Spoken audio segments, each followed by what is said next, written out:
और फिर अगली शाम।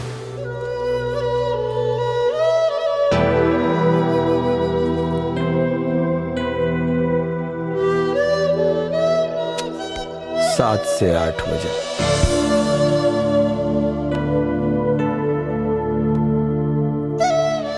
आठ से 9, 9 से 10 बजे और 10 से 11-12 पर अंजलि ना आईली। इतना मूड का है ऑफ, मतलब इतना गंभीर का है बड़ा हो। अरे वो लड़की चल गई तो चल गई, वो ना तो कोनो और सही। यहाँ लड़कियन के कमी बा। अरे यार कोनो मुसीबत में भी तो हो सकेले। कले रहे आवे के ना आइल, साला नंबर भी ना ले पैनी। हमरा तो बुझाता कि तहरा के ओकरा से प्यार हो गईल बा, इलू इलू टाइप। इंसानियत नाम के भी कोनो चीज होला। अरे के बड़ा तानी लो, हमके माफी दे दो, हमसे बड़ी भूल हो गई। एक मिनट है। हमके माफी दे दो, हमसे बड़ी केकरा के बुलौले बनी का है ई सब? अरे हमरो का पता बा कहाँ से आइल बिया? भूल हो गई जी, बड़ी भूल हो गई। रोका ई सब के। हम कैसे रोकी एकरा के? तो ई सब के ह? हमके माफी दे दो, हमसे बड़ी भूल हो गई। हमके माफी दे दो, जाने जैसे। बड़ी भूल हो गई। का है यार, रुकवाइबा इन्हन के? शूटिंग वूटिंग होई कि ना होई? अरे बंद कर यार। का ई सब तू लोग क्या हुआ? का चाहिए तो नहीं के? माफी। माफी? ये अंजलि जी के म्यूजिकल माफीनामा है। काल रेस्टोरेंट में ना आई रहली, वही खातिर। नया तरीका में माफी मांगी। अगर माफीनामा ना मिलल तो यही तरह गाना चलत रही। अच्छा ये अरे भाई माफी दे देनी भाई। माफी मांगे के ऐसन तरीका जीवन में पहली बार देखनी हम। ये हमार स्टाइल है। तोहरा आँखिया के स्टाइल तोहरों से खतरनाक बा। कैसन स्टाइल? इजहार करे के स्टाइल।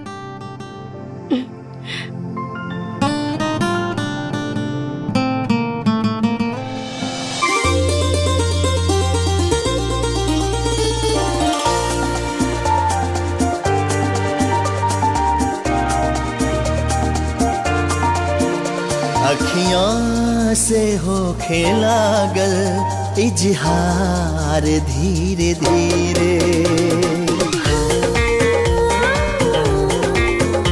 अखियां से हो खेला गल इजहार धीरे धीरे।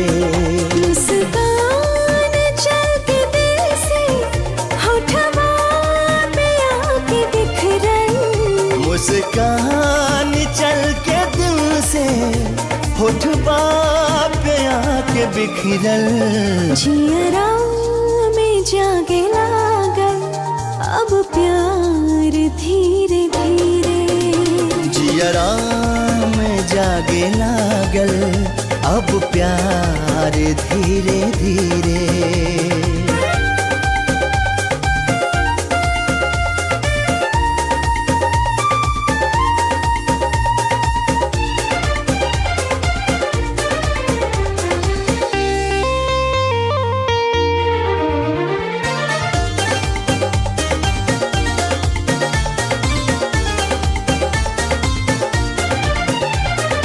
अंग अंग पे रंग पीत गए, साजन चढ़ल बाई से।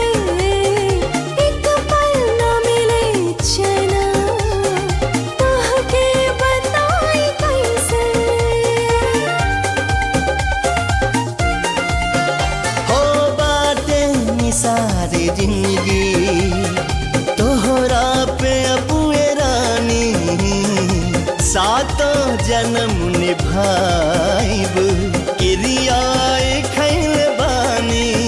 धड़कन सुनावे सरगम, चेहरा चमक रहल बा। धड़कन सुनावे सरगम, चेहरा चमक रह रहल बा। जब से भइल मोहब्बत चटकार धीरे धीरे, अखियाँ से होखे लागल इजहार धीरे धीरे।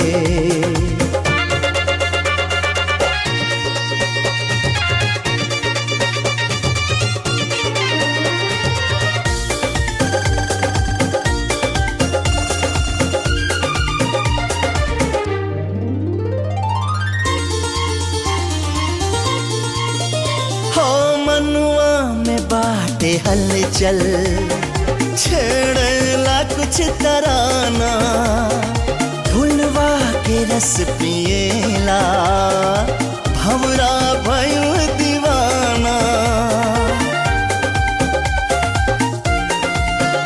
ओ नदिया उफान मारे, कुछ तो कराए साजन, नैया करे चिरौरी, मारे हिलोरा रानी दोनों तरफ जवानी, मारे हिलोरा रानी दोनों तरफ जवानी। जिंदगी के मैया होखी अब पार धीरे धीरे, जिंदगी के मैया होखी अब पार धीरे धीरे।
का यार, पहला बेर तोरा घरे आयल बानी और तू बातें नहीं के करत। का बात करी? काल 10 कॉल के लिए रहनी तो के, पर नो रिप्लाई। 10 ना, पूरा 32 मिस्ड कॉल रहे। देखा, मजाक मत करा। ई बताओ कल कहाँ रहलू तू? हमके माफ कर दो, हमके पता ना का हो जाला। एक्चुअली हमरा के ना भूले के बीमारी बा। जब भी ज्यादा टेंशन होला हम सब कुछ भूला जानी। काले भी ऐसने भइल रहे। अरे तो डॉक्टर के दिखावे की चाहिए। हमके डॉक्टर नहीं के पसंद, और माई कहेली कि भूले की बीमारी हमरा पूरा परिवार के बा। उनको रहे, लेकिन शादी के बाद वो एकदम से ठीक हो गईली। अरे तो तू शादी कर ला। हम केकरा से?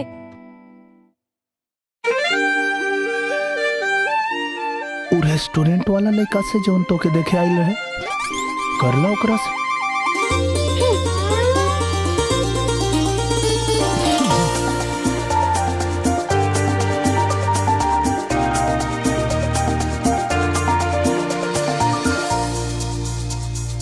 ओकरा से ना करबू त हमरा से कर ला।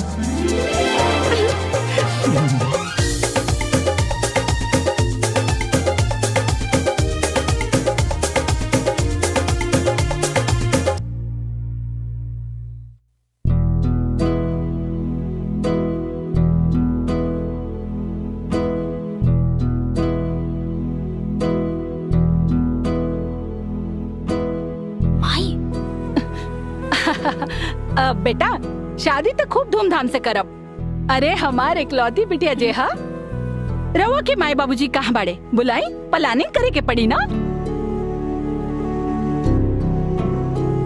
माई इनकर माई बाबूजी दुनिया में नहीं खन।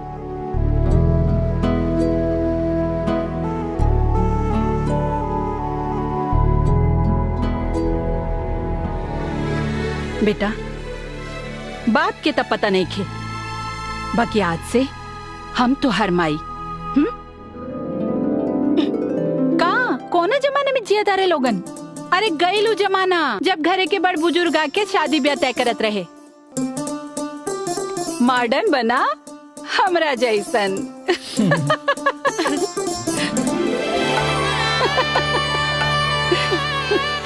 और बहुत ही सीधा साधा ढंग से हमार अंजलि की शादी हुई और नए जीवन की शुरुआत।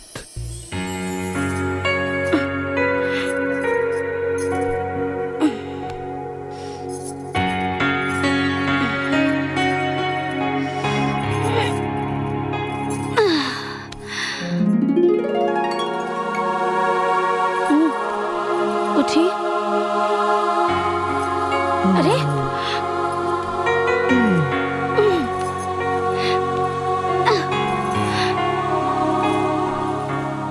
का इरादा बा?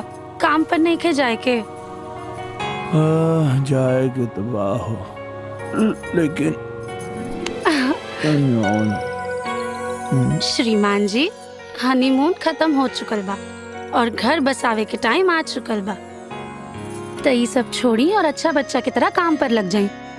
और सुनी, आज हम माई के ले आवे के एयरपोर्ट जाता नहीं, याद बना कि वो कुछ दिन खातिर घरे आवता नहीं। हमके तो याद बा, तू मत बुला जिया। और सुनी, अगला साल तक हमके एगो बच्चा भी चाहिए। अगला साल तक बच्चा चाहिए तो अभी से तैयारी करे के पड़ी ना।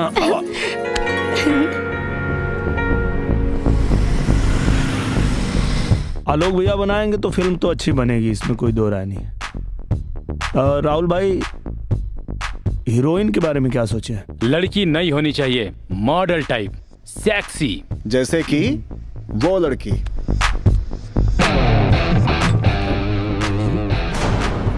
वो लड़की के दिखला के बाद हमार दिल दहल गई। कहीं ये हमार मेहरारू तो नहीं खे यहाँ और ये हालत में। हम जानता नहीं इनके, आवता नहीं।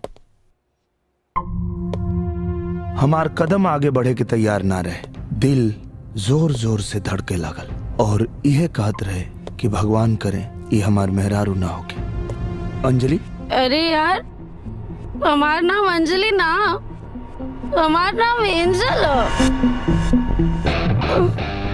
है।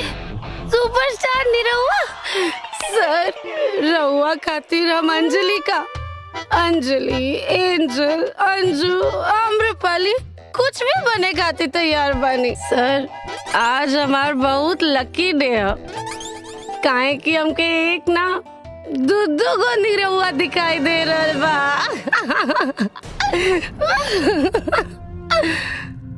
वैसे सर हम रोज ना पियनी, खाली कब्बो कब्बो। आज के दिन हमार बहुत खराब रहे। एगो ऑडिशन में बड़ा मेहनत से सिलेक्ट भईनी और ये भूले के बीमारी की वजह से शूट पे जाए के भुला गई नी। और सर वो लोग केहू दूसरे लड़की के साथ शूटिंग कर लेलस। वैसे हम रोज ना पियनी, बस कब्बो कब्बो, काहे कि बच्चन साफ कहेलन आदमी के दारू ना पिए चाहिए, दारू पियला से लीवर खराब हो जाला। और हम तो वादा कइले बानी मरे के बाद अपन लीवर, किडनी, दिल, फेफड़ा, आँख सब कुछ दान में दे दे। वो शराब ना पिए के चाहिए। सर एगो रोल दिवा दी ना प्लीज, बस एगो छोटा सा रोल भी मिल जाए तो। इनकर हालत देखा तारू, ये सब का? अच्छा, अब समझ ली कि हमरा के घरे लेवे काहे नहीं आए, एंजल बन गल हुई हैं। मतलब? अरे बेटा जी, अंजलि कबो कबो एंजल बन जाले। अरे बेटा, अंजलि जब एंजल बने नी ना तो वो ऐसा नाटक अक्सर करत रहे नी, जैसे उनकरा के भी कुछ पता नहीं किए कि वो का कर रहल बानी। अरे यहाँ तक कि एक कमरा से दूसरे कमरा में चल गई हैं, अपन कुल रूप रंग बदल ली है और अपना के पूरा तरीका से अंजलि से आजाद कह के एंजल बन गई हैं। और एंजल बनला के बाद वो अपना के ऐसा समझे नहीं जैसे वो कबो अंजलि रहबे ना कैनी। तो बेटा सुना, कबो कबो ये सब नखरा पसा रहे ले, हाँ? ओ बेरा तो हम रहू के नहीं चिन्हे ले, हमरा के मकान मालकिन और अपना के किराएदार समझे लगे ले। बाकी चिंता मत करी, सब ठीक हो जाये। दिमाग के डॉक्टर के देखो नहीं उनके। हे भगवान, रुआ के हमारी बेटी पागल लगतिया जो नकरा के हम दिमाग के डॉक्टर के दिखाई। अरे कहानी ना क्यों कबो कबो ऐसे नौटंकी पसा रहे ले। कुछ नहीं के भइल, ठीक हो जाए, चिंता मत करी। अरे तो आप हमके पहले काहे ना बताओनी? अरे तो कौन कैंसर जैसन बीमारी जन बतावल जरूरी रहला। ठीक हो जाए, चिंता मत करी, ठीक हो जाए। अब हमके समझ में आयल कि कैसे वादा करके उ ना आवत रहली। हमरा के ना भूले के बीमारी बा। जब भी ज्यादा टेंशन होला हम सब कुछ भूला जानी। काले भी ऐसने भइल रहे। और जब हम पूछत रहनी तो भूल जाए के बहाना करत रहली। ना बेटा, हमार बिटिया झूठी नहीं खे। अरे ओकरा सच्ची में भूले के बीमारी बा। हो सकता काहे कि जब अंजलि हमके पहला बार मिलल रहली त ना पहचान ली। तो रउआ के बानी? आप हैं मशहूर गायक निरहुआ। हमार नाम दिनेश लाल यादव है। पर जब आज एंजल बन गई है तो पहचान गई। सुपरस्टार निरहुआ। अंजलि सिर्फ हिंदी फिल्म देखेली और शायद एंजल भोजपुरी भी। हमार मन ही माने के तैयार ना रहे कि हमार मेहरारू अंजलि कोनो नाटक करेली। माता जी, आज से आपके हिजर रह के पड़ी। अब कुछ ना, हम अंजलि के एक पल अकेला नहीं छोड़ सकत। प्लीज।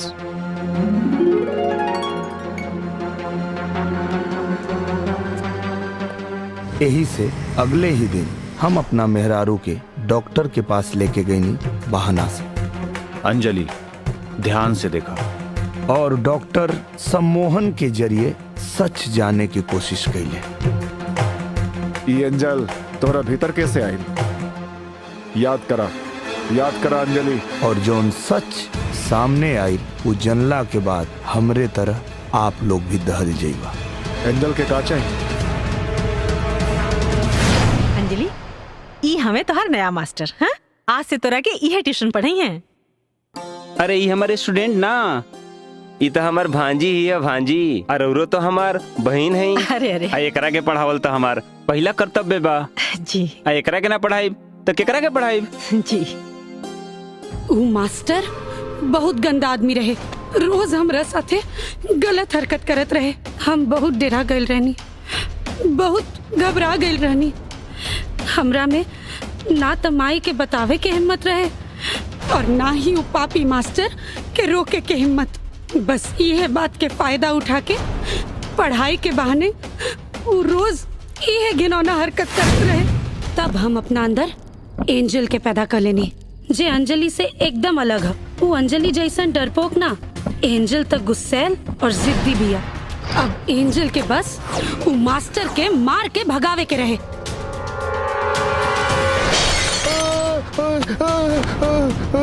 हम अंजलि नहीं, एंजल है।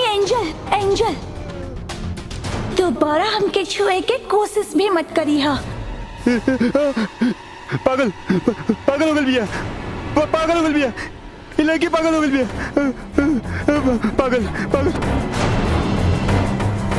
पागल हो गल बिया बहन। ए बहन, अरे बाप रे राउर बेटी ठीक से ना पढ़त रहला सिया। थोड़ा सा ओकरा का उल्टा सीधा का बोल देनी कि बोतल चढ़ा के सीधे सर फाड़ देला सिया। हाँ अंजलि। अरे अंजलि ना हुए, एंजल बहन। अंजलि देखा आ गई। झूठ बोल रहा है भाई मास्टर। ये हमरा साथे गंदी हरकत करेला, ऐसे हमें के मरनी हो। अरे ना बहन, ये पागल हो गल बिया। अरे ये अंजलि ना, एंजल, ये एंजल। हाँ हम एंजल हैं। ये झूठ बोले ना मास्टर, हमार बिटिया झूठ ना बोल सकत। वो तोरा संगे जौन भी कहले हुई बिल्कुल ठीक कहले हुई, और अब तोर सच्चाई हम दुनिया के सामने लेके आईब। अच्छा, तो तू दुनिया के सामने लेके आईबू। हम वो बताएं दुनिया के सामने कि तहार बेटी पागल हो गई। खबरदार, खबरदार, ये बात अगर घर से बाहर गई तो ते जिंदगी भर जेल में सड़बे मास्टर। याद रखिए, चुपचाप यहाँ से चल जाओ। माफ कह दे, भाग यहाँ से, भाग। चल तो जाइब हम, लेकिन फिर यहाँ आए। फिर आई बे तो फिर मारब। भाग। ये सब का अंजलि, एंजल अंजलि, ये सब का बिटिया? हमसे बहुत बड़ी गलती हो गई जो हम पापी मास्टर के संगे तोरा अकेले पढ़े के भेजली। अब ऐसी गलती कबो न हुई, अब तोरा के कबो न सते। बाकी नाटक बंद कर बिटिया, नाटक बंद। ए मकान मालकिन, हम अंजलि ना एंजल हैं, और तू हमार माई ना मकान मालकिन हूँ।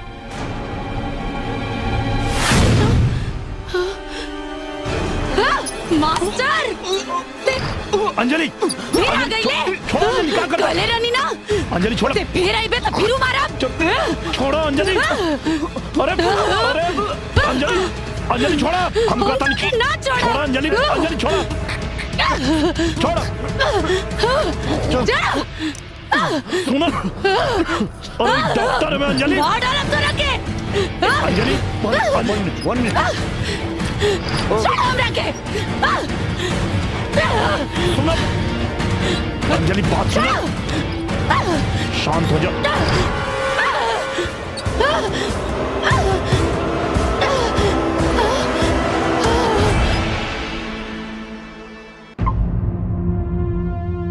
अंजलि अपन मास्टर से लड़े खातिर अपना से बिल्कुल अलग अपने शरीर के भीतर एंजल पैदा कैले बानी। लेकिन डॉक्टर साहब, अंजलि के एंजल के बारे में कुछ पता नहीं के, और एंजल के भी अंजलि के बारे में कुछ मालूम नहीं के।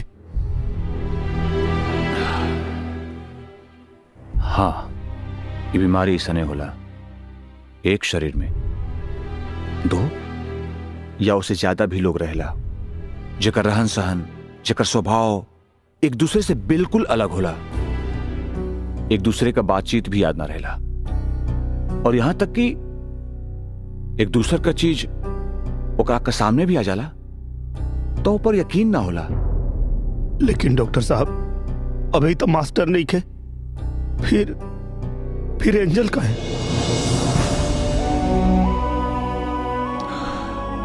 डर, शायद डर, मास्टर के लौट आवे का डर की वजह से अंजलि के शरीर के भीतर आज भी एंजल पड़ी, जे कबो भी आवाज याद रहेली। एक कर इलाज का डॉक्टर साहब।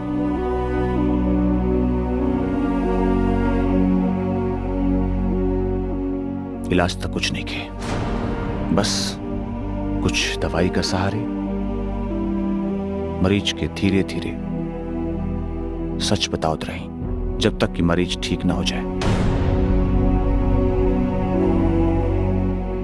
और सच बतावे में कोनो खतरत नहीं के। बहुत बड़ खतरा बा, मरीज के झटका लग सकेला और आत्महत्या का कोशिश भी कर सकेला। अब आप सोच ली कि सच्चाई बता के मरीज का साथे जोखिम उठाए।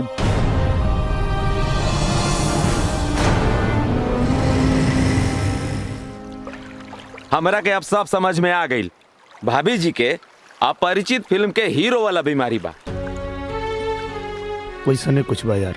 तारा लगे दुए गो रास्ता बा, या तो अंजलि भाभी के साथे जियो या तो उनकर साथ छोड़ दो। छोड़ नहीं की सकत यार, बहुत प्यार करे ने उनका से,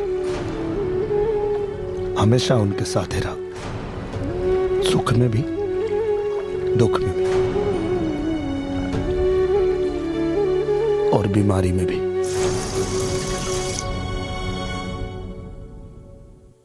हमार समस्या बहुत ज्यादा गंभीर रहे। हम अपना मेहरारू अंजलि के सच ना बता सकत रहनी और ना ही उनका के ऐसे एंजल बन के जिए खातिर छोड़ सकत रहनी। इहे दोगो बात हमरा के बेचैन करके रख देले रहे। हमके लागत रहे कोनो न कोनो बीच के रास्ता त निकल ही के पड़ी, इससे पहले कि कोनो और दुर्घटना हो जाए।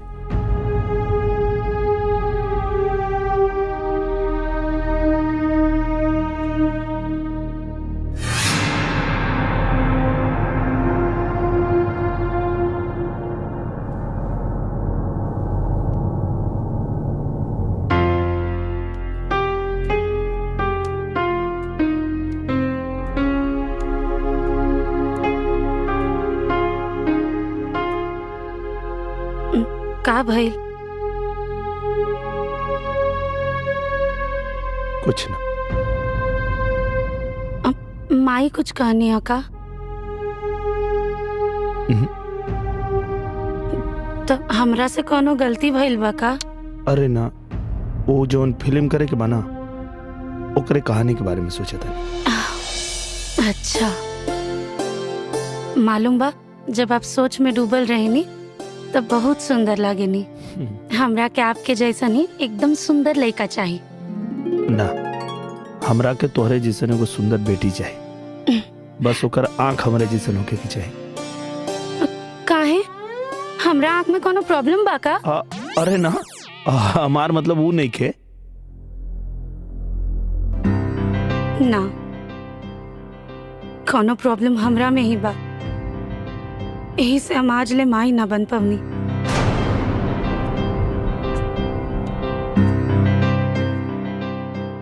ऐसे काहे सोचा था?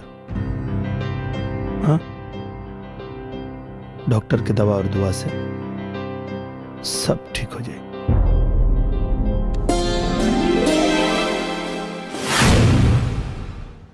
रब ने बना दी जोड़ी, देखते देखते हमरे दिमाग में एगो आइडिया है। माताजी कुछ बात करे करे आपसे। बोलिए बेटा जी। देखिए, हमके एक बात की बहुत नाराजगी बा। का? आज ले आप हमके दहेज में कुछ न देनी। दामाद जी, जौन कुछ अंजलि कहा तो रउआ का था। हम अंजलि की बात नहीं करत। हाँ। हमके एंजल के हिस्सा में से चाहिए। बेटा जी, कितनी बेर बोली कि अंजलि ये एंजल हा। दरअसल आप जौना के अंजलि के नखरा समझेनी, वो एगो बीमारी है। और अगर आप चाहता नहीं कि हम उनके लेके डॉक्टर के लगे ना जाएं, तो एंजल से हमारी दोस्ती करवा दी। बिटिया, हमरा के तोरा से केहू के मिलावे के बा। केकरा के? चला मिलाई।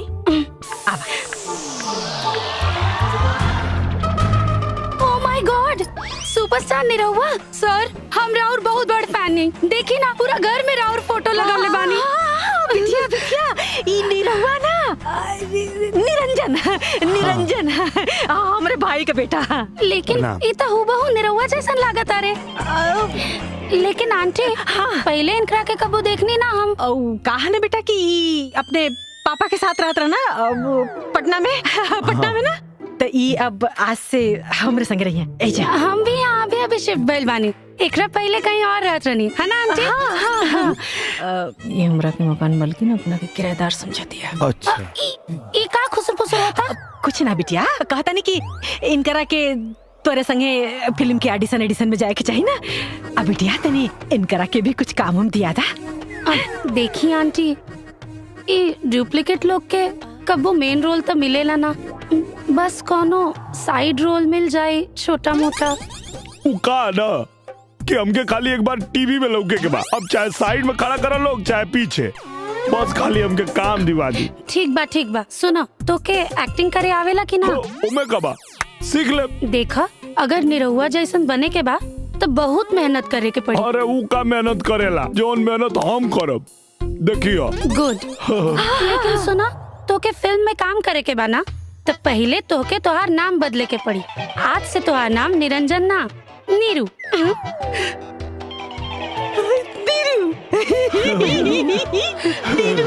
अपना मेहरारू अंजलि खातिर हम निरहुआ रहनी और एंजल खातिर बन गई नीरू, और उनका से दोस्ती कर लेनी ताकि उनकर ख्याल रख सकी। और वो दिन से शुरू हो गई हमार डबल ड्यूटी।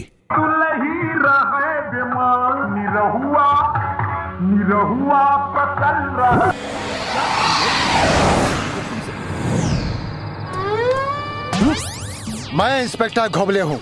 मुझे गाड़ी आ गई है। पहले पब्लिक को अपने बारे में बताने तो दे। मैं इंस्पेक्टर घोबले हूँ। मुझे दूर की चीज नजदीक नजर आती है, समझे? नीचे। क्या है?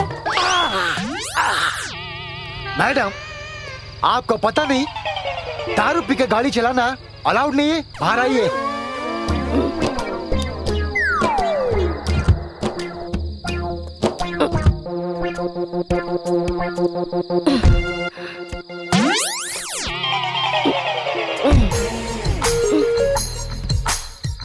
मुंह खोलिए। अरे मैं क्यों मुंह खोलूं? आपके पास तो दारू चेक करने वाला मशीन कहाँ है? वो था मैडम, लेकिन कहाँ गया पता नहीं। खैर छोड़िए, आप मुंह अरे, खोलिए, मैं ऐसे क्यों ही चेक मुंह कर लेता खोलूंगी? हूँ। देखो क्या ना। कर रहे हैं इंस्पेक्टर साहब? आपको दिमाग नहीं है? ऐसी हालत में आप मेरी वाइफ को रास्ते पे खड़ा कर दिए। पता है आपको इनकी हालत? आपको पता है? अभी तो ये अचानक। अरे बाप रे बाप। अरे छोड़िए इंस्पेक्टर साहब। डाले तुम क्यों खड़ी हो? जाओ जाके गाड़ी में बैठो। जाओ जाओ जाओ जाओ जाके गाड़ी में बैठो। अब संभाल के। वो क्या है ना, प्रेगनेंसी की हालत में वो बैलेंस बिगड़ जाता है चलते चलते। जाओ जाओ जाओ जाके गाड़ी में बैठो। बैठ जाओ बैठ जाओ। ये मैडम अभी नॉर्मल थी। नॉर्मल? 6 महीने से प्रेग्नेंट है, लेकिन दारू की बदबू आ रही। क्या बात कर रहे हैं आप? आपके बच्चे हैं? हाँ। तो बीबी भी होगी? नहीं, हाँ है। तो आपकी बीबी प्रेगनेंसी की हालत में दारू पीती थी? हाँ। नहीं नहीं नहीं नहीं नहीं नहीं। वो क्या है, ऐसी हालत में दारू पीने से बच्चा कमजोर पैदा होता है। हाँ? मेरी बीबी कैसे दारू पी सकती है? मैं खुद डॉक्टर हूँ। डॉक्टर? हाँ। अरे ये क्या, जिप दिखाइए। अरे बाप रे बाप। क्या क्या क्या हो डॉक्टर साहब? बहुत बड़ा टेंशन। पर आपको एक बात पता है? हाँ। ये जितनी बीमारियां होती हैं ना, हाँ? टेंशन की वजह से होती हैं। डेंगू, मलेरिया, हैजा, कॉलरा, एड्स और पता नहीं क्या क्या। ये एड्स तो वहां जाने से होता है ना? अरे पर वहां आदमी जाता क्यों है? क्यों? टेंशन की वजह से। पर आप टेंशन मत लीजिए, आप मेरे क्लिनिक आ जाइए, मैं आपका इलाज फ्री में कर दूंगा। कहाँ पर है आपका क्लिनिक? अरे जुहू पे। किसी से पूछिएगा, डॉक्टर बच्चन। डॉक्टर बच्चन? हाँ, पर आइएगा जरूर। हम जरूर आएंगे। Thank you. पक्का आएंगे, 100% आएंगे। Oh my God। नीरू, तू हमके नीक लागे लागल बाड़ा। हाँ? कहीं तोहरा के हमसे प्यार तो ना हो गई? अभी तक तो नहीं खे भाई, लेकिन पता ना आगे हो भी सकेला। अगर एंजल के हमरा से प्यार हो गई और हमके एंजल से, तो कहीं न कहीं ये हमार मेहरारू अंजलि के साथ धोखा हो।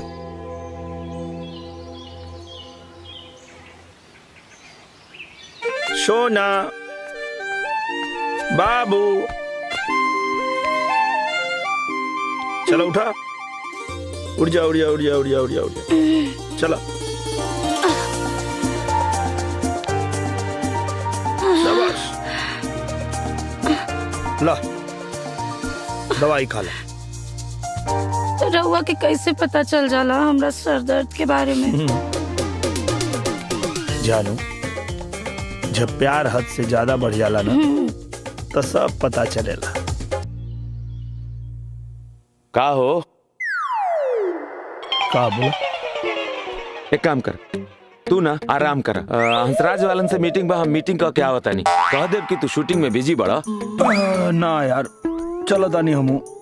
वैसे भी 1 घंटा की ब्रेक बा। फिर से एंजल? हाँ यार, सवेरे 4 बज गई। हमरा तो लागत है ना कि अंजलि भाभी के सब कुछ सच सच बता देवे के चाहिए, न तो तहरा अब इलाज की जरूरत पड़ी। ठीक है ना बा, बिना कसरत के वजन घट रहा बा। तहरा मजाक सुझता, हम मजाक नहीं करत, वजन नहीं खे घटत। अब ये हाल रही तो तहार सेहत पर बहुत असर पड़ी। हाँ यार, लेकिन नहीं बता सकत। पता ना अंजलि सदमा बर्दाश्त कर पाई है कि ना, और हम उनके खोवल नहीं खिंचात। जैसे चला था वैसे चले दा। ठीक बा। और अब वो हमार जीवन साथी बाड़ी, उनका के खुश रखे खातिर हम ये सब जीवन भर कर सकता नहीं। हम एक हिंदी फिल्म बना रहे हैं जो बिहार बेस है, इसलिए हम चाहते हैं कि हम बिहार के सुपरस्टार को इसमें हीरो लें। बॉबी, ये हरीश के बचपन के दोस्त, नंबर 1 वाला। हरीश, बॉबी, ओहो, आफ्टर लॉन्ग टाइम। आप एक दूसरे को जानते हैं? अब बचपन से। मच्छर? हाँ। ये मच्छर हमेशा तुम्हारे पीछे क्यों पड़े रहते हैं? Naughty, naughty, very naughty. ये बॉबी हमें सही पकड़े हैं। बॉबी मतलब खेल में, पढ़ाई में, लड़ाई में, हर चीज में नंबर 1। देखला बोबिया के पावर। का भाई बॉबिया के याद आवता?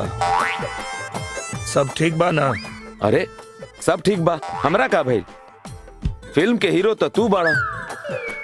अब बचपन के बाद बचपन में ठीक रहे, अब 20 साल हो गई। हम तय कर ले बानी बॉबिया से ना, मतलब काम से काम रखे के बाद। तू न काम से काम रखबा, औ मतलब हाथ पे हाथ रखी, होठ पे होठ रखी, और पता न कहाँ कहाँ का रखी। लेला मजा फ्री में जो मिलता है। फ्री में तो तू मिलता रहा बोबिया के। 20 साल के प्यास बुझाई बोबिया। अरे नाम मतलब ओकर नाम सुन के हमार फटता। अभी ऐसे जी, अभी ऐसे जैसे तहार सास के नाम सुन के तहार फटेला। अभी सोचा कि तहार सास काल का करे वाला बाड़ी। का भइल, हट गई। इनकरा खातिर तो हम स्पेशल मुरई का पराठा बनौले बनी। हाय हाय हाय, ला खा। बस बस बस। अरे ऐसे कैसे बस? अरे यो खा। अरे कितना खाई? खा बेटा, बस हो गई।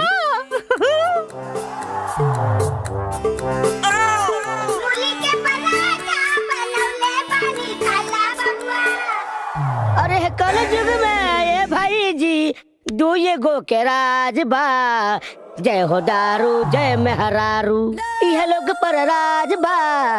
हम है जड़ी बूटी के बाबा और आइल बनी घर में सुतल चीज जगह खातिर।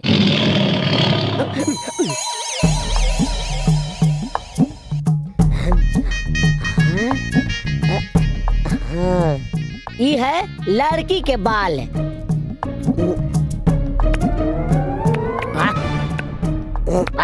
बड़ी स्वादिष्ट बाई। यह लड़का के बाल, तनी एकरो स्वाद चीख ली। बाप रे बाप, महा बेकार बाई। ए मौसा, लड़के के बाल ठीक रख, लड़का के बाल महा बेकार बा।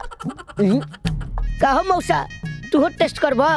आवा आवा, दोनों के टेस्टिंग कलनी हम। समस्या और लड़के में बा। लेकिन बाबा, डॉक्टर तो कहे ना कि समस्या लड़की में बा। अरे आजकल के डॉक्टर के ज्ञान ही कहाँ बा। हाँ। हमारे प्राचीन विद्याओं के सामने उनकी कोई औकात नहीं है। ये कहा बाबा? ये ऐसा जड़ी बूटी बा जगह से रौर दामाद के रोज ताकत प्रदान करी। बाबा, वो इतना कसरत करना कि हमरा के नहीं लगे कि ओकरा अंदर ताकत के कमी बा। ऊपर वाला ताकत नहीं, नीचे वाला ताकत, नीचे वाला। उनकर घोड़ भी ठीक है बाबा। लगभग 100 दंड बैठक सवेरे करेलन। अरे माते, रुआ के कैसे समझाई हम? कोनो भी सुतल आदमी के जड़ी बूटी जगा देला। हाँ बाबा, सवेरे 6 बजे उठ के कपारे परू नोचे शुरू कर देना बिना केहू के जगौले जगावा। माते रोज एक दूध में मिला के पिलाई, फिर देखी रहा दामाद जी के कैसे सुहागरात बनाओ तारे। पर सुनी तनी कबे मिला के पियाए। अच्छा ऐसे बोला ना। का बैल कुछ मिले बनी का? हाँ मिल अभी मतलब प्यार है, कूट कूट के अपन प्यार। एक और बस हो गई। अरे बस 4 पराठा, देखिए हड्डी हड्डी लौकता बेटा जी। एक और खाली ना बस हो गई। अब बस। अच्छा एक काम करा, इली टिफिन एक लेके जाए, बैठ के आराम से जब फुर्सत मिले ना अकेल खाब, एकदम अकेल खाब, लेकिन खा ले। टिफिन भी तैयार बा। और न तो कदमार जी रुआ खियाला मैं तो रखीला और क्या रखेला अकेल खाब। हाँ। चलिए ठीक बा, निकला तानी लेट हो जाएगी। बाय। चलो बाय। काले। ठीक बा।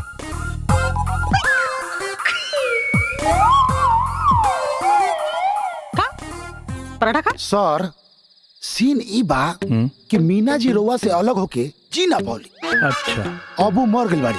और मर के आत्मा बन गई बाड़ी। अच्छा और वो वापस आई बाड़ी रउआ के मार के अपना साथे ले जाए खातिर आत्मा के दुनिया में। लेकिन राउर जिंदगी में जोन बा दूसरा लड़की आकर बड़ी, तो स्वाभाविक बा रउआ एकरा देख के डरे। हाँ तो सीन ये बाटे सर कि जैसे ही हम एक्शन बोले रउआ के एकरा के देख के भाग जाए के बा। ठीक बनू एक्शन। विजय हम कब से तोहार इंतजार कर रहल बानी, हमरा पास आवा विजय।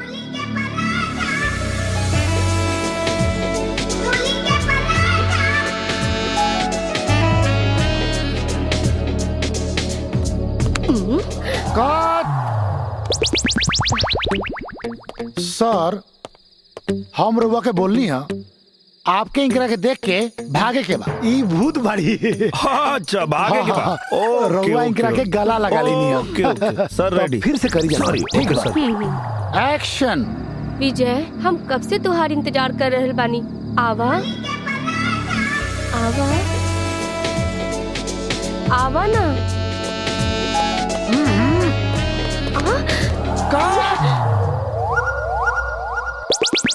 सर रउआ का करतनी? हम कहनी है कि रउआ इंकरा के देख के नु भागे के बा। जब ही रउआ के बुलावत रउआ गला लगा लेनी है। अच्छा रउआ ये बुलैहन अगर पीछे से पकड़ी था? अरे ना सर, ना हेने से ना होने से। अच्छा पकड़ हेने से? अरे सर पकड़े के है ये नहीं के, पकड़ी मत। हाँ आई। ओके ओके चली हो जाए जाए रउआ टेक करी। एक्शन। विजय हम कब से तोहार इंतजार कर रहल बानी, आवा अपन मीरा के पास आवा विजय। आवा विजय आवा, हमरा पास आवा विजय। अपन मीरा के पास आवा। आवा विजय आवा विजय।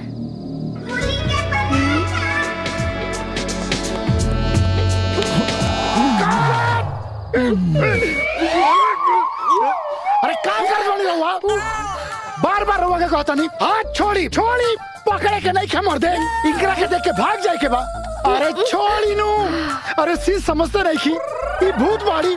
रउआ इकरा के देख के भागे के बा और रउआ भागते नहीं की। यार मतलब इतना सेक्सी लड़की सामने खड़ा के लिए बाड़ा और कहता रहा कि भागे के बाद। तुम्हारी स्क्रिप्ट गलत बा यार, पहले अपन स्क्रिप्ट ठीक करा। अब नीरवा जी आप बैठिए। सर अरे एक मिनट राउर जे स्क्रीन प्ले बा ना ओमे थोड़ा सा प्रॉब्लम बा। अब भूत बुलावतिया तो भूत न दिखे के चाहिए, अतना सेक्सी भूत नहीं बुला ले बड़ा तो कहाँ मन पसीज जाता हीरो के, तब डिस्टर्ब हो गई। तब तक दूसरा सीन करी हम देखा था नहीं, पता ना आज काहे तबीयत खराब हो गई उनका के। अरे प्रोडक्शन स्क्रिप्ट में गड़बड़ बा, करे के लूर नहीं के आगे बढ़ा। प्रोडक्शन कॉफी लाओ। यस सर।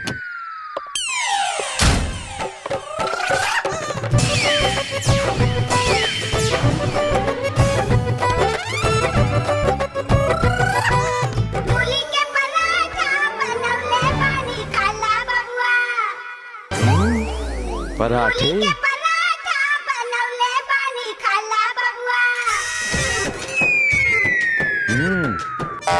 टेस्टी।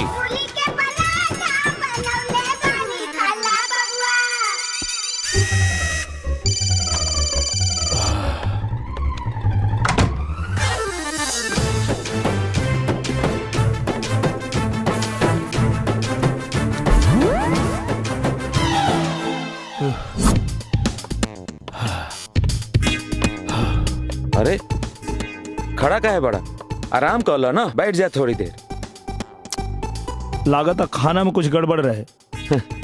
तहार नियत में गड़बड़ी रहे ना यार, वो हमारे सासू जी के मूली के स्पेशल पराठा के कारनामा है। हाँ कारनामा तो रंग दिखा रहल बा, बस टाइमिंगिया थोड़ा गड़बड़ा गई। अरे यार समझ में नहीं के आवत, रोज कुछ न कुछ नया षड्यंत्र करत रहली यार। हाँ। एक काम कर रहा ना, जाके अपने सासू माँ के सामने खड़ा हो जा और कह दा, बस माते बस, अब और नहीं। हाँ बेटा मजाक कर ले, हर कुत्ता के दिन आवेला। अबे कुछ तो मदद कर। अरे हम का करी मदद, जो करे के बात अरे न करे के बा, वो भी अपना हाथ से। अच्छा बेटा दिखाई तो के। ना ना हमरा कुछ मत दिखावा, हमरा एगो जरूरी मीटिंग बा बबिया के साथ, हम वही जाता नहीं। अरे का तोरा कहीं पसीना होता रे? एसी चला था।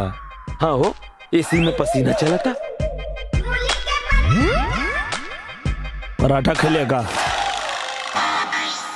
हाँ।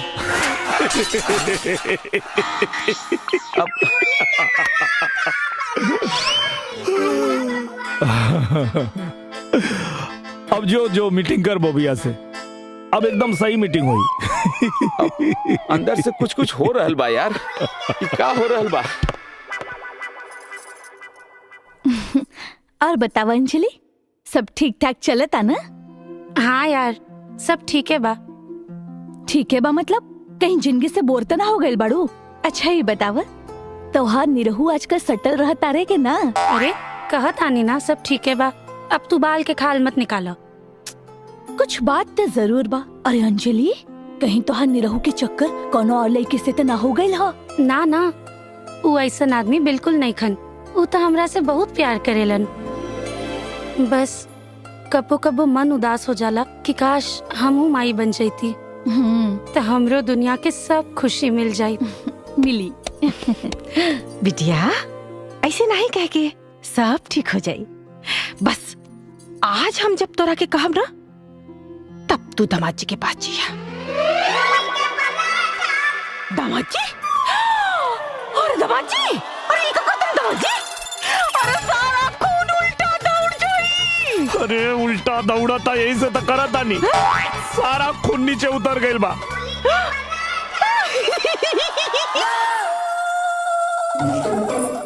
अरे जानो ये का करत आनी, सुते के टाइम पे योगा करत आनी। जान तू आगे लुटा, अब योगा करे की जरूरत नहीं है। चलो ना छोड़ी, हम बहुत थक गइल बानी, हमरा के बहुत नींद आवता। अरे प्लीज जान छोड़ी ना, आज हमार मूड नहीं खे। ऐसे कैसे मूड नहीं के? सुना ना, अरे तोरा माई के मूली के पराठा खातिर अब कबो मूली के पराठा ना खाए, अब कबो ना खाए, बस तुम भी हो दो।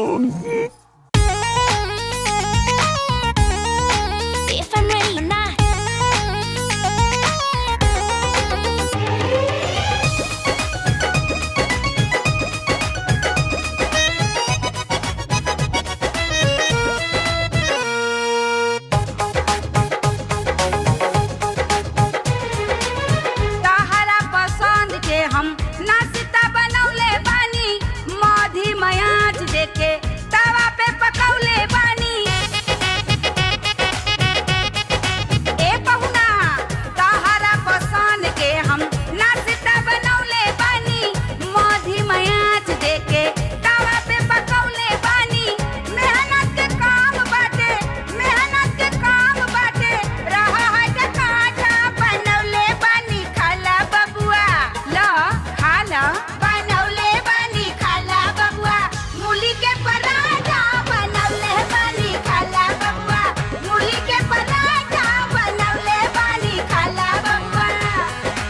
हमरा नहीं के खाए के, रउए खा ली।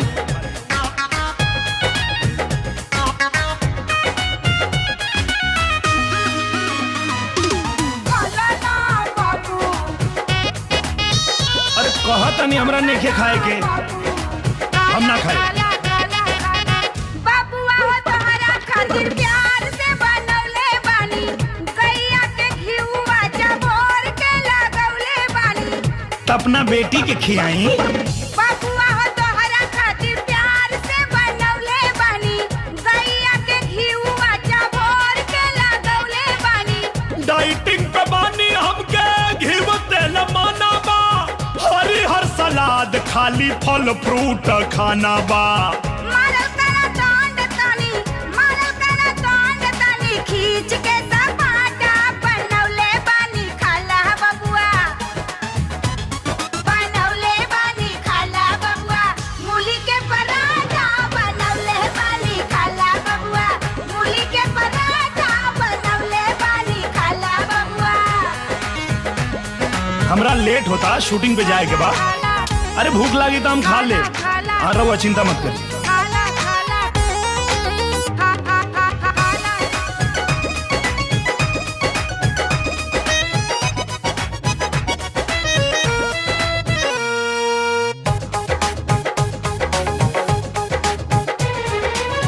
खइला में करबा बबुआ जब तू कंप्रोमाइज, तोहरा से होखी नाही कौनो एक्सरसाइज। अरे 2 घंटा तो डेली एक्सरसाइज करी ले। खइला में करबा बबुआ जब तू कंप्रोमाइज, तोहरा से होखी नाही कौनो एक्सरसाइज।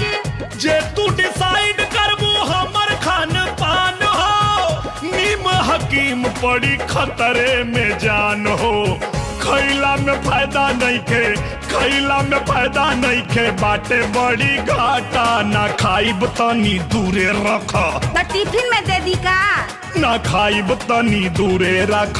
मूली के पराठा ना खाइब तनी दूरे रख। मूली के पराठा बनौले बानी, खाला बबुआ। हटाइबू कि ना सामने से? ई पराठा देखिए कि हमार खड़ा हो जाता कान। बेटा जी टिफिन तो ले जा। 5 बार? अरे हाँ यार, इस सब सासू जी के मूली के पराठा के कमाल है। काल रात तो ऐसा लागत रहे कि हमारा अंदर केहू और घुस गइल बा। केहू और? हाँ, जैसे कोनो जानवर, और हम अपने पे कंट्रोले न कर पैनी। हम समझ सकीला यार, तहरा सासू माई के मूली के पराठा के शिकार हम हो गइल बानी। तहरा लगे तो अंजलि भाभी बाड़ी, हमरा लगे हम हमार तन्हाई। अच्छा, तोरा लगे बोबिया नहीं के? अब नाम मतलब होकर। अच्छा बतैले ना मीटिंग कैसन रहे तो नहीं की? Bobby Bobby Bobby Bobby my darling, Oh my darling, I love you so much Bobby. love you too. You are my sweetheart. Harish, Yes darling. आज बहुत मूड में हो डार्लिंग, क्या खा कर आए हो? मूली के पराठे। तुम रोज खाया करो। Yes. अच्छा रहे, बहुत अच्छा मीटिंग रहे, सब ठीक रहे। हंसा जीन, हम पटना जाता नहीं। का करे पटना? अरे वो बोबिया के शूटिंग पटना में ना बा। वाह यार, मतलब अब की होली बोबिया के साथ है। खूब पिचकारी चली। हाँ तो ठीक बा, हम जाते नहीं। अरे इधर पास कर, पास कर। नहीं नहीं इधर इधर। अरे इधर से अरे अरे अरे अरे फुटबॉल मैच सुना, हमरो के खिलाइबा लोग।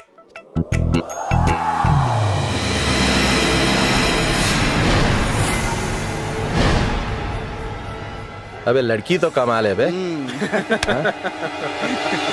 अब ये मिलेगी किसको, मैच करके डिसाइड करते हैं।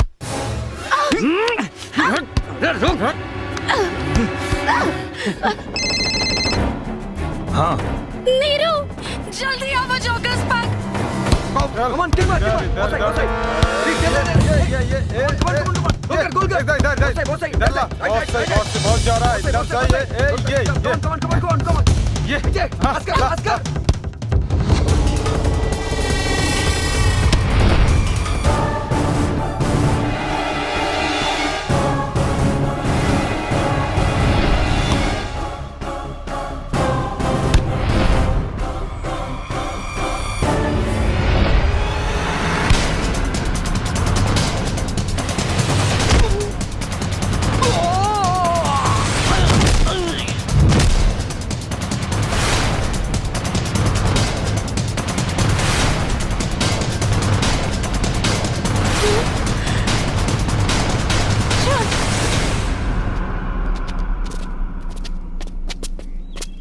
मैंने गोल मारा, लड़की मेरे साथ जाएगी। अबे शाणे, लड़की तेरे साथ तब जाएगी जब मैच खेलेगा। अच्छा, मैच खेलोगे? चलो हो जा। जा अपनी टीम ले आ। मेरी टीम तो मैं अकेले हूं। मैं अकेले तुम में 6 गोल मारूंगा और लड़की लेके जाऊंगा। तुम 6 मिलके 1 गोल मार दिए तो लड़की तुम्हारी।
अच्छा, तब छठा गोल 6 जन मिल के बचेगा। चलो बचावा लो।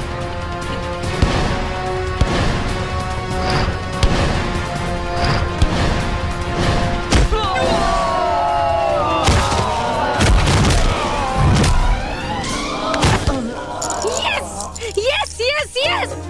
6-0! Congrats, नीरू। अब बीमारी देखो, ये लोगों को देखो, हवलदार भी नहीं है। ओहो देवा, ठीक करते रे। है बीमारी में समझ में नहीं आता, करे तो क्या करे। ए देवा, मेरे को ठीक कर दे देवा। मैं नारियल फोड़ेगा, मुझे डॉक्टर बच्चन से मिला दे। मुझे एड्रेस क्या दिया समझ में नहीं आता, घूम फिर के। अरे डॉक्टर बच्चन साहब, आप होली कैसी रही आपकी? अरे डॉक्टर साहब, होली काय का, होली के दिन तो काम और बढ़ जाता है। अच्छा, फिर तो आपका बीमारी और बढ़ जाएगा। मुंह खोलिए। हाय हाय हाय हाय, हो गई ना गड़बड़? बोले थे आपको आके चेक करा लीजिएगा महाराज, आप आए नहीं। अरे हम तो आपका क्लिनिक कितना ढूंढे, मिले ही नहीं। जाने दीजिए, अब कोनो फायदा नहीं है। अब तो हम भी नहीं कुछ कर पाएंगे। अरे रुकिए, अरे डॉक्टर साहब बताइए हमको क्या हुआ है। थोड़ा मुंह और खोलिए। हाँ, वो थोड़ा स्ट्रेस की वजह से ना आपको निक्रोफेलिया हो गया है। निक्रो? हाँ। ये क्या? उधर देखिए। नीरू, अब मेरी वाइफ आपको प्रेग्नेंट नहीं दिख रही होगी। हाँ, वो कैसे? निक्रोफेलिया की वजह से। ये आप एक काम कीजिए, इससे पहले कि आपकी आंख एकदम खत्म हो जाए, आप आके चेक करा लो ना भाई। कहाँ? वहीं जू पे, किसी को पूछो ना, डॉक्टर बच्चन पहुंचा देगा। अरे डॉक्टर साहब, हम आए थे जू पर, हम आए थे डॉक्टर साहब। अरे हम आए थे, लेकिन लोग हमें घुमा फिरा कर अमिताभ बच्चन के घर के सामने खड़ा कर देते थे। हाँ? ओ, लोग हमको डॉक्टर बच्चन साहब के क्लिनिक के सामने खड़ा करते थे, लेकिन आंखों की वजह से हम अमिताभ बच्चन का घर समझते थे। हाँ, हम समझ गए। अरे डॉक्टर साहब, हम समझ गए, अब हम आ जाएंगे।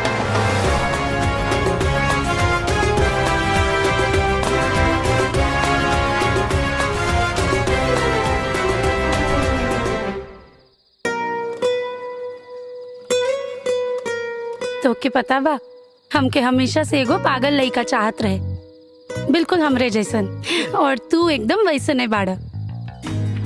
यही से तो हम तो से प्यार कर बैठल हैं। पता न काहे आज अपने ही मेहरारू के मुंह से प्यार शब्द सुन के अच्छा ना लगत रहे, काहे कि ई कहीं न कहीं हमार मेहरारू अंजलि के साथ धोखा रहे। लेकिन हमके कबो धोखा मत दिया।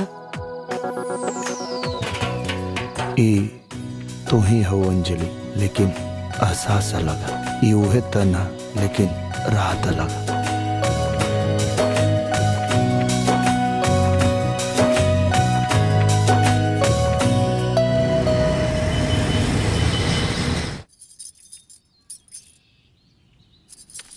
अरे तू यहाँ काहे? हम रउआ शूटिंग पर नहीं के आ सके नी का? का बात करता रू? काहे ना आ सकता रू? कहीं भी आ सकता रू, कहीं भी जा सकता तो रू। चिहुक काहे गई नी? तू मंदिर जाए वाला रहलू ना? हम तो मंदिरे जाए वाला रहनी, लेकिन रउआ शूटिंग के बाद कहाँ और केकरा साथे जानी? हम कहाँ जाए सुना? और हाँ, केकरा साथे जाए? एंजल के साथे। के बाड़ी एंजल? बोली के है एंजल? सच बतावे में कोनो खतरा तो नहीं थी? बहुत बड़ा खतरा बा।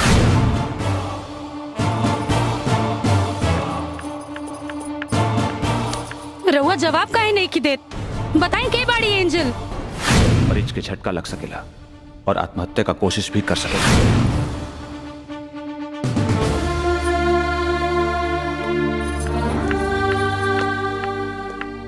आँख काहे चुरावतानी?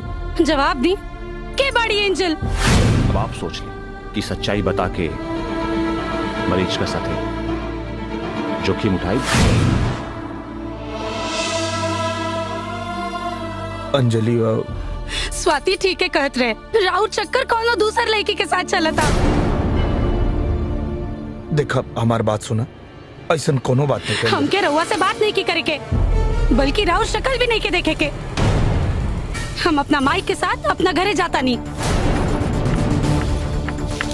हम चाह के भी उनका से सच ना बता सकत रहनी, काहे कि वो सच बर्दाश्त ना कर पाई है। का अब भी निरहुआ अपना दुल्ही से सटल रही? ई जानल जाई मध्यांतर के बाद। इंटरवल के पहले आप देखनी है निरहुआ सटल रहे के कहानी, जो नाम में निरहुआ के बीवी के दू गो रूप है, अंजलि और एंजल। अंजलि एंजल के पैदा कैले रहली अपने बचपन के मास्टर से बदला लेवे खातिर, काहे कि अंजलि मास्टर से डेराइल रहली, घबराइल रहली।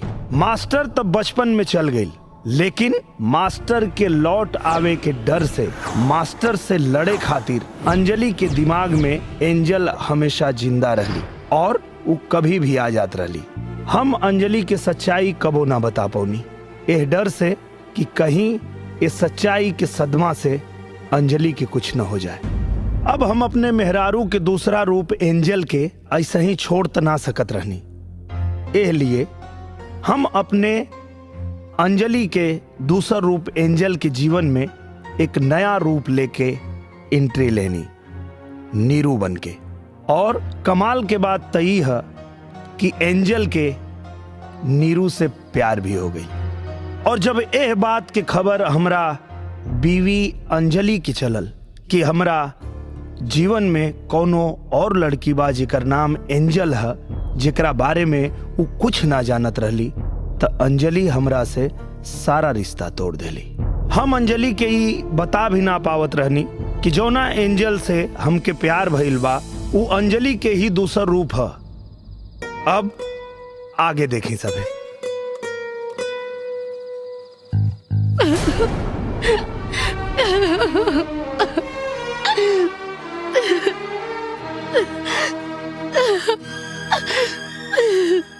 बिटिया का भाई काहे रोता रू?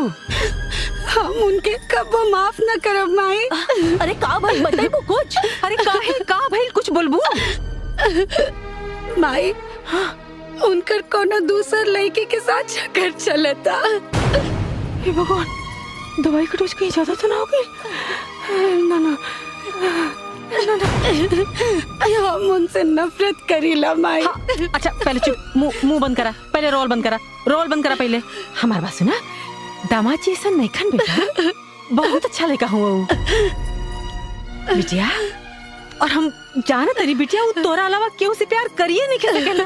ये बात हम तोरा के लिख के भी दे सकीला। हाँ अच्छा एक काम करा, तू एक बार उनसे बात तो करके देखा ना। का सिचुएशन बा यार, तू चाह के भी अंजलि भाभी से सच नहीं खे बोल सकत। तारा लगे कोनो रास्ता भी नहीं खे। एक काम कर, झूठ बोल दा। कैसे झूठ बोल दी यार? वो हमसे बातें नहीं की कल चाहत। ठीक बा। अच्छा वो शूटिंग के लोकेशन मिलल? बॉबिया के तो हम खून करे वाला बनी, वो भी 2-3 दिन के अंदर। खाली ही पता करे के कोशिश करतानी कि मारे के कैसे बा ओकरा। का भइल रे? अरे ये पूछा कि का ना भइल।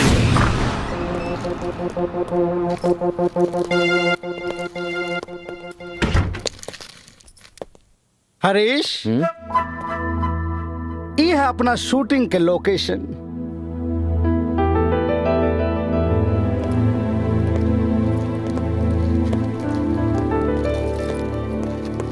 कैसन लागल? बढ़िया बा। बाकी लोग कब आई? बाकी लोग सुबह ही हैं। सुबह? तब हमहू सुबह आ जाता नहीं, होटल में रुक जाता नहीं। हरीश तू का चाहता रहा, शूटिंग हो या ना हो? अब मतलब ये कि बात तो सिर्फ रात भर की है। हाँ राते भर के तो बात बा, काले तो सब आइए जाइए। Yes. तो हम फ्रेश हो जाते नहीं। Very good. वो सामने वाला कमरा आपका है। अच्छा okay okay, all the best. Thank you thank you. कुत्ता। यस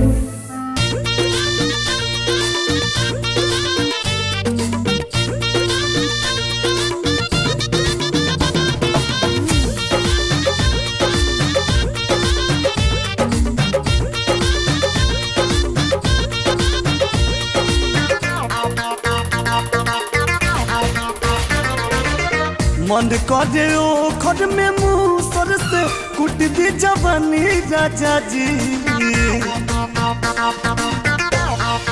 ए हो मन करे ओ खड में मुंह सर से कुट दी जवानी राजा जी। अब मजा ले लो सटी के सटा के हटा के मच्छरदानी राजा जी। अब मजा ले लो सटी के सटा के हटा के मच्छरदानी राजा जी।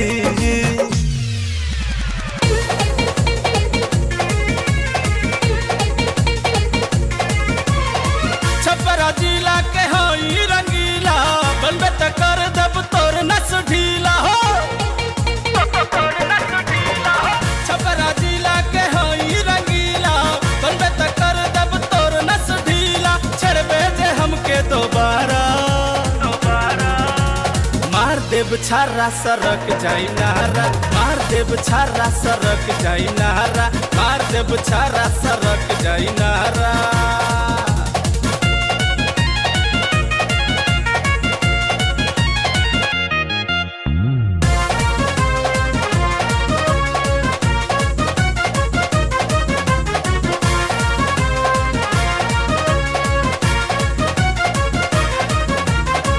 मारो ये राजा जी। मारो ये राजा जी। मारो ये राजा। मुहावा पे डाली के चौधरिया चलो न मजा। मारो ये राजा। मुहावा पे डाली के चौधरिया चलो न मजा। मारो ये राजा।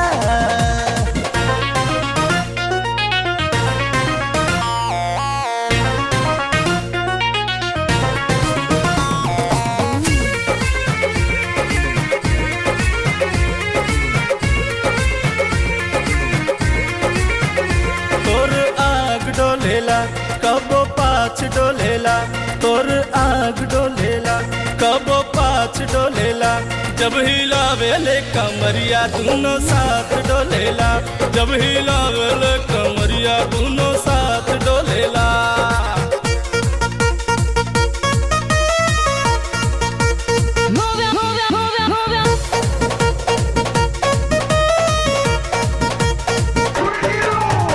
मन बाकी ना हो मन बाकी ना हो मन बाकी ना हो मन बाकी ना हो होई मैंगो फ्रूटी टाना टोन बाकी ना हो नौका ब्रांड बा एको जे डिमांड बा नौका ब्रांड बा एको जे डिमांड बा गिलास में उछाल दी का हो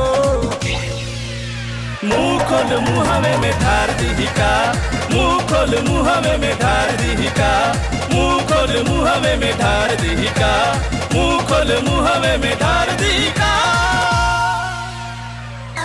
नल्ला हकारे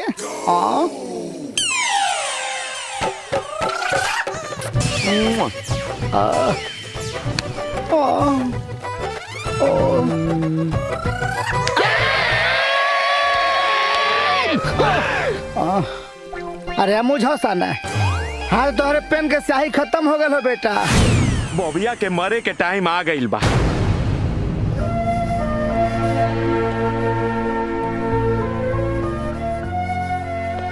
चल ये फिल्म छोड़ देता नहीं ना हाँ फिर तो के उससे मिले की जरूरत ना पड़ी ना ना ऐसा मौका बार बार थोड़ी ना आवेला हम ठीक बानी हमरा खातिर ये का कम बा कि हमरा के तू दोस्त समझाता रहे खातिर घर देले बड़ा फिल्म छोड़े के जरूरत नहीं खे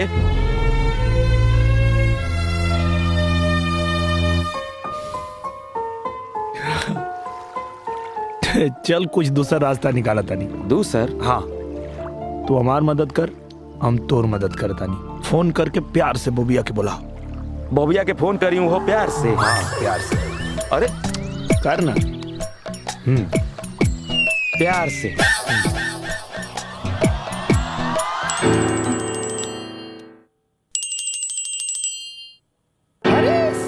हाँ बॉबी डार्लिंग माय स्वीट हार्ट माय बेबी माय डार्लिंग टेल मी हमरा तहरा से मिले के बा हमरा तहरा के देख के कुछ कुछ होखे लागल हा हम तहरा से अपन दिल के बात कहे के चाहता नहीं ओह माय स्वीट बेबी आ जाओ कमन मेरे घर पे आ जाओ तहरा घरे ना हाँ हमरा घरे आ जा ना तुम्हारे घर पे हाँ यही वक्त अभी के अभी आ जा मैं अभी आ रहा हूँ अभी आता okay darling thank you darling see you darling बड़ा खुश हो गई रहे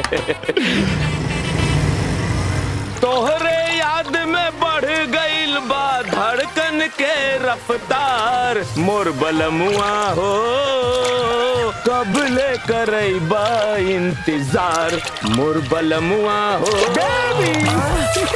बॉबी डार्लिंग इंतजार की घड़ियां खत्म हो गई बॉबी डार्लिंग हाँ बेबी हमरा तहरा से एगो बात बतावे के रहे बोलो तू जब जब हमरा के छुएला ना हाँ तो हमरा बदन में पूरा करंट जाग जाला ओ मेरी बेबी हाँ पहले ऐसा ना होखत रहे अच्छा हमरा तो लगा था कि हमरा के तरह से प्यार हो गइल बा हम बहुत कंफ्यूज हो गइल बानी बेबी हाँ तू तो बचपन से कंफ्यूज हो इतना नजदीक छिवला से हमसे पूछा आप कैसन एहसास हो रहल बा बॉबी डार्लिंग एगो और बात कहे के रहे बोलो ना डार्लिंग हमरा दिल की इच्छा पूरा करा हाँ बोलो हमरा के जोर से हाँ सीना से सीना लगा के खींच लो ओ बेबी कम ऑन हाँ बॉबी डार्लिंग मजा आ गई बॉबी डार्लिंग हाँ बेबी आज तो बहुत बॉबी अपने हनीमून में तो इतनी बेताबी नहीं दिखाई तुमने अरे बेबी एक्चुअली बात यह है कि Shut up! मुझे तुम्हारी असलियत पे पहले से ही शक था सही पकड़े हैं आज तुम जो कुछ भी हो मेरी वजह से हो वरना इस कंपनी के मालिक तुम नहीं होते तुमने मेरा और मेरे डैडी का इस्तेमाल किया है मुझे तो खुशी होती अगर तुम किसी लड़की के साथ होते पर अफसोस लड़का अब तुम मेरे किसी काम के नहीं रहे कल डाइवोर्स पेपर मिल जाएंगे साइन कर देना बेबी शट अप मुझे तुम्हारी कोई बात नहीं सुननी थैंक यू निरहुआ जी, आपकी हिंदी फिल्म धूमधाम से होगी। बेबी बेबी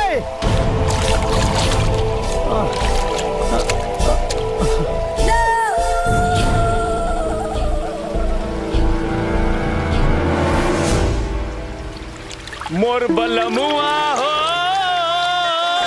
कब ले करैबा इंतजार।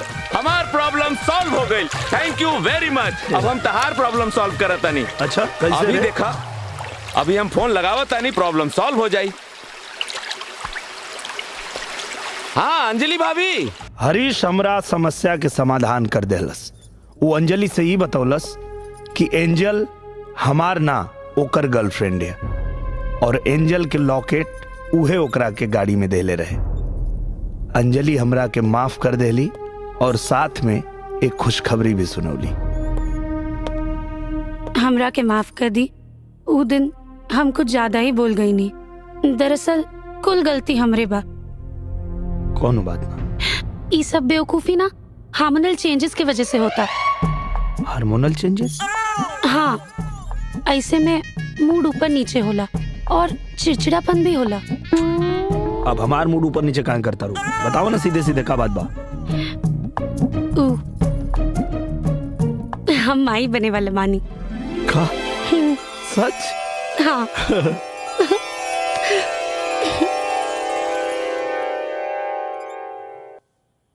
अंजलि माई बने वाली बाड़ी, मतलब एंजल भी। लेकिन का अंजलि की तरह एंजल भी माई बने खातिर तैयार हो जाए हैं? ये सोच के हमार खुशी घबराहट में बदल गई।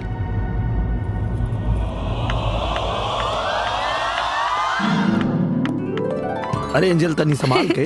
अरे तू तो ऐसे बोला तारा जैसे कि हम माई बने वाला बानी। एंजल एंजल एंजल एक बात बताओ, माई बने के बारे में का सोचले बाड़ू? एमे सोचे के काबा जब हमरा के माई बने ही के नहीं खे। मतलब ई कि शादी बियाह बाल बच्चा ये सब हमरा के ना चाहिए। हम तो बस ऐसे ही तोहरा साथे एंजॉय करब। और कहीं एंजॉय करते करते माई बन गेलू तब जैसे हमके ये बात पता चली हम अपन बच्चा गिरा देब। एंजल हमके तो से ही उम्मीद ना रहे। अरे का भइल? नीरू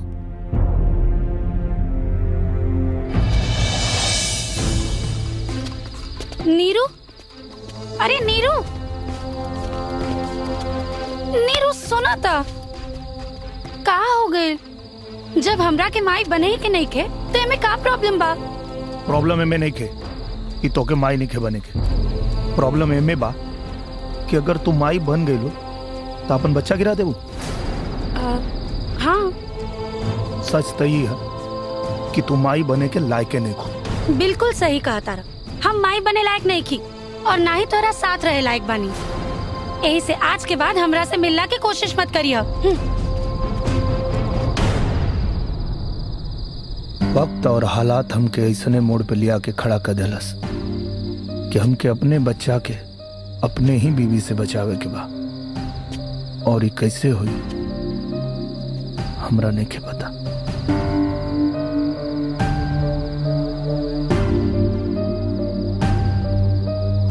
डॉक्टर साहब,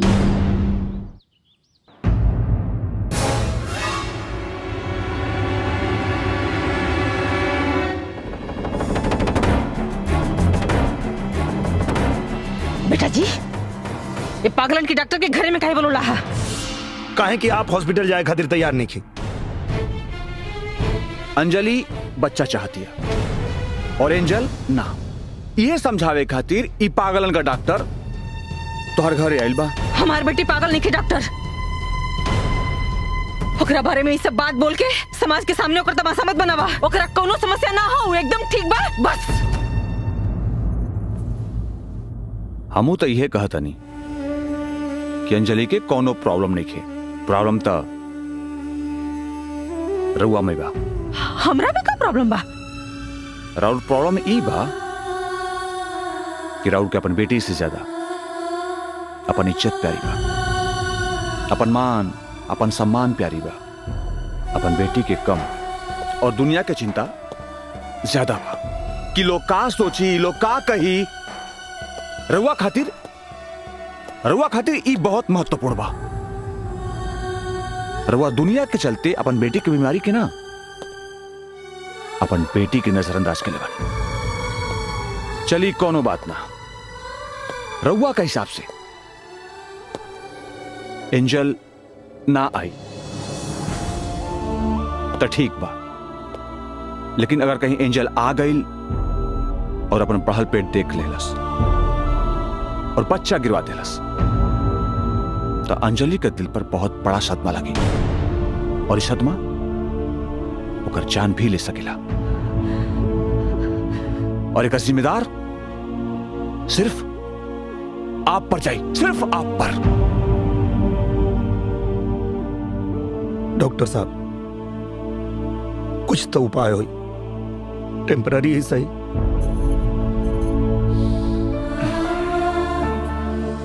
हमारा हिसाब से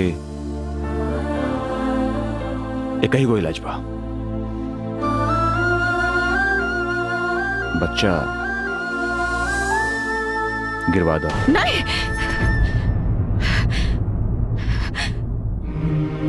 नहीं डॉक्टर साहब सही कहता रहे। अंजलि एंजल बनल हमरा वजह से। काश हम दूसर ब्याह न कैले हुई। अंजलि का इलाज बचपन में ही करा देले रहे, ताजी नौबत ना आवत।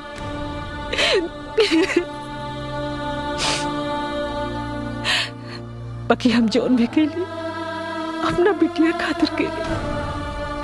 हम ना चाहत रही कि दुनिया वाला हमरा बेटी के पागल कर, ना चाहत रही। बाकी हाँ समझ में आवता कि हमरा में और ये दुनिया वालन की सोच में कोनो फर्क नहीं की, कोनो फर्क नहीं की। बेटा जी,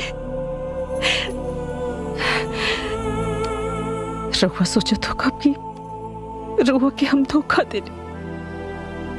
ऐसा ना बड़ बुजुर्ग कले रहना कि ब्याह के बाद सब ठीक हो जाए।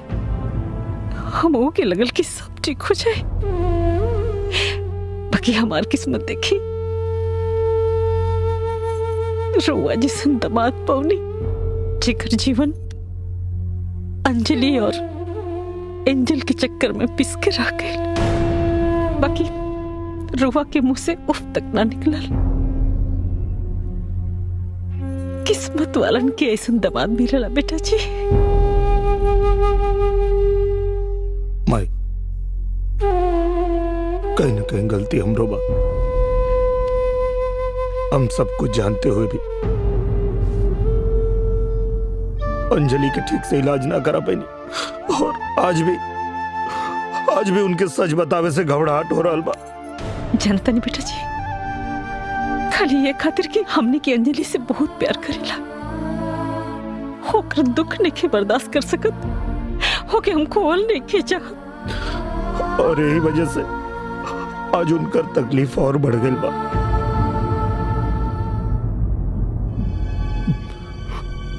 पर माई, कबो कबो कठिन फैसला से ही सही फैसला मिलेला। लेकिन बेटा, बच्चा गिरावे खातिर अंजलि कबू तैयार ना हुई। हमनी के उनके कैसे हो यकीन दिलावे के पड़ी कि बच्चा के डिलीवरी उनका खातिर जानलेवा हो सकेला। बिल्कुल ठीक, यही सही रहेगा। हम समझाए अंजलि के।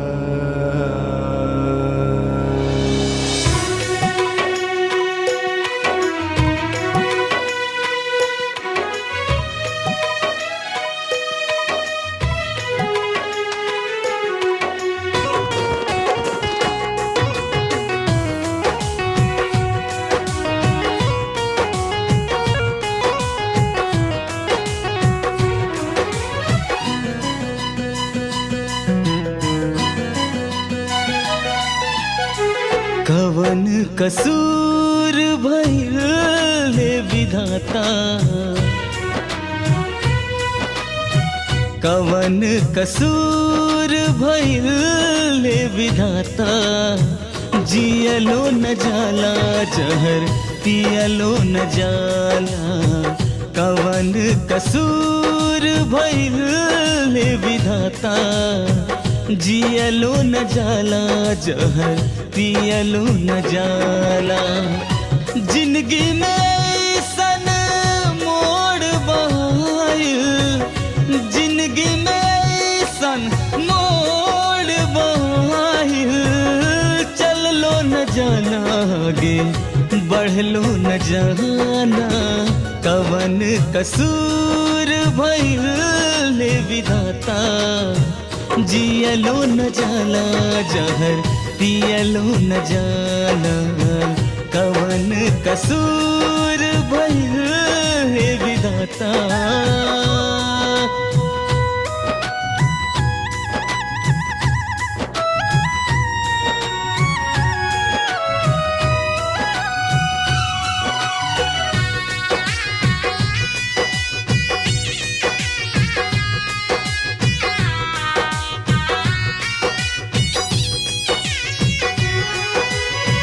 केकरा से कही हम दिल के दर्दिया रही रही टीस उठावे हो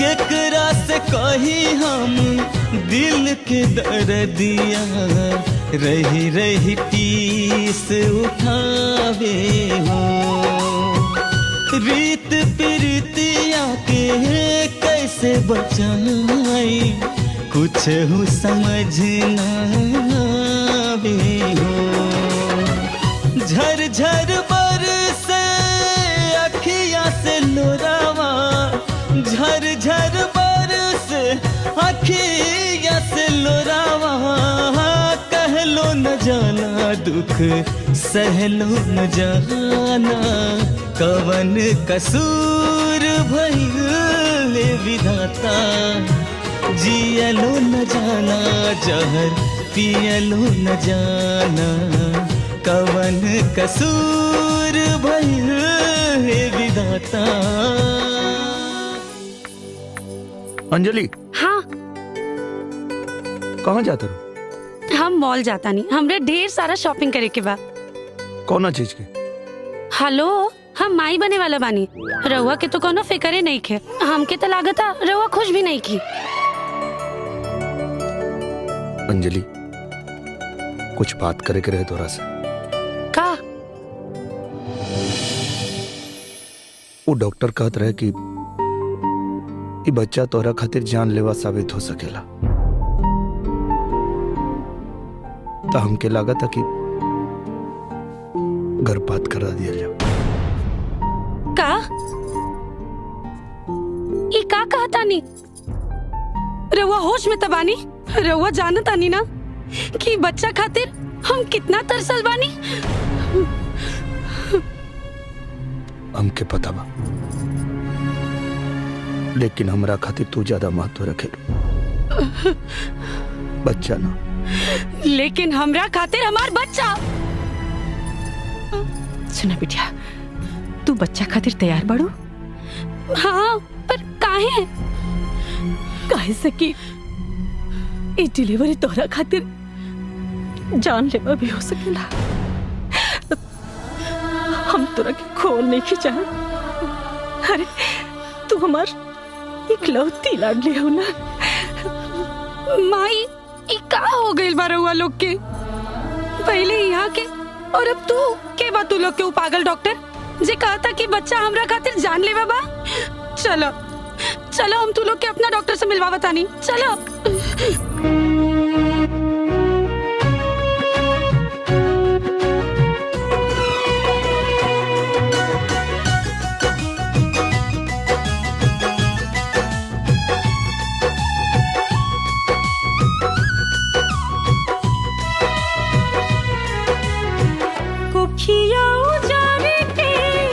बगिया के जारे के लेके सुगन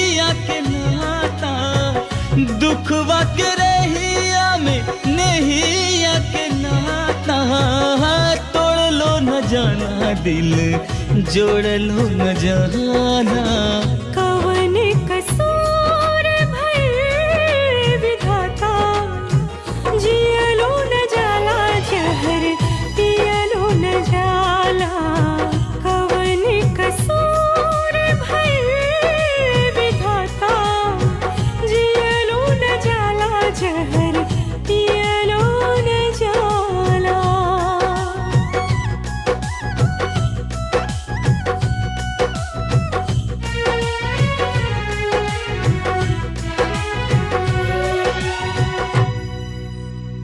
घबराने की कोई बात नहीं, माँ और बच्चा बिल्कुल ठीक हैं।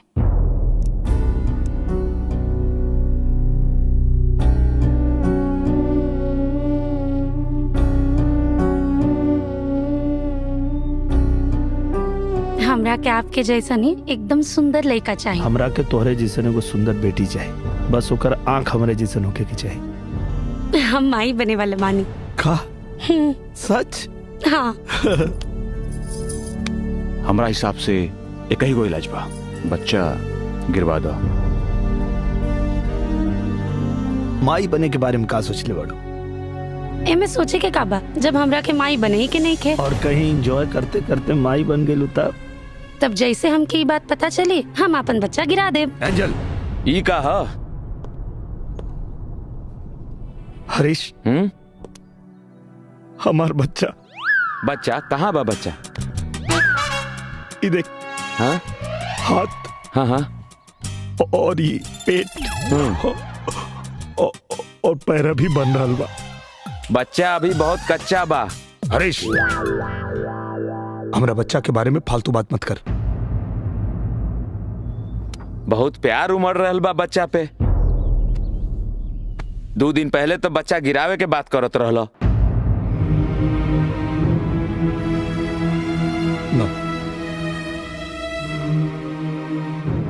हमसे ही अपराध ना हो। ये हमार बच्चा। हाँ? और ये जिंदा बा। हम एकरा मासूम दिल के धड़कन सुन ले बानी यार। धक धक धक धक धक धक। और तू हमरे बच्चा गिरावे की बात करता रे यार। अरे आइडिया तो तहारे ना रहे। खैर कौनो बात ना। अब ई बतावा कि आगे का करे के बा? पता ना यार। तो सबसे पहले अपन बच्चा के अपन मेहरारू से बचावा। मतलब ई कि जब अंजलि भाभी एंजल बन गई हैं तो दारू भी पी है, सिगरेटों पी है, डिस्को में भी गई हैं, तब तहार बच्चा खातिर ये अंजलि भाभी के दारू सिगरेट डिस्को बहुत खतरनाक बा।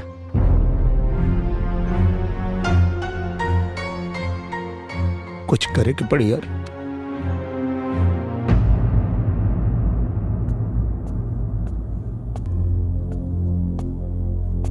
एंजल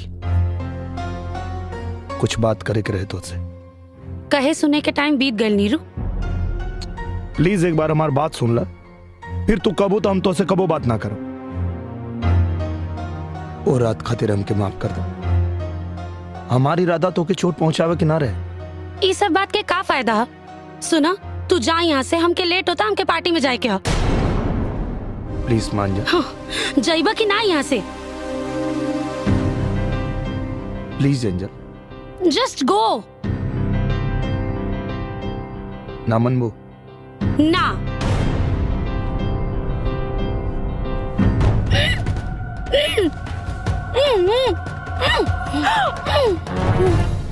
ये क्या करता नहीं? ये सब कहा? अरे अरे खिड़की का बंद कर दी। खिड़की खोली। दामाद जी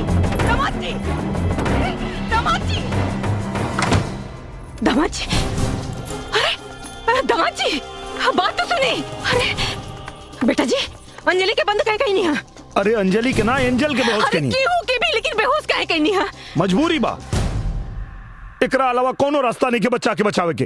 बेटा जी ऐसे कितना दिन तक चले?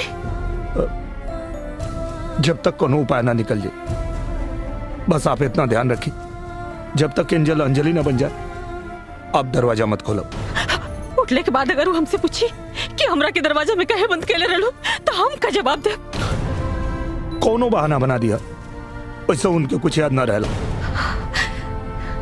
ठीक है बेटा जी, कोनो उपाय जल्दी से लगाई, कुछ करी, कुछ करी।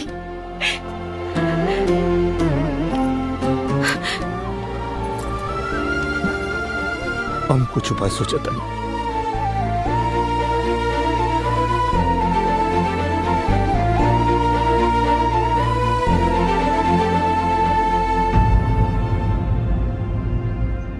यार अब अगर हम एंजल के सामने पड़म ना तो वो हमके जान से मार दी।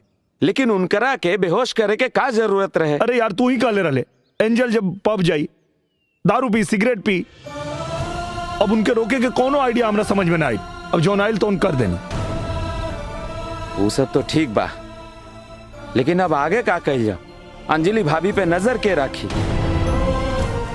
हम तो नहीं रख सका, काहे कि वो हमके जहां पाई वहीं जान से मार दी। तो एक काम कर, एंजल के मार दा, न एंजल रही न टेंशन रही।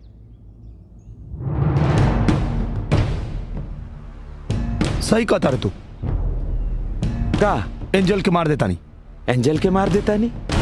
अरे अरे एंजल मर जाई तो अंजलि भाभी भी मर जाई हैं। भुला गईला कि दोनों एक ही बा ना।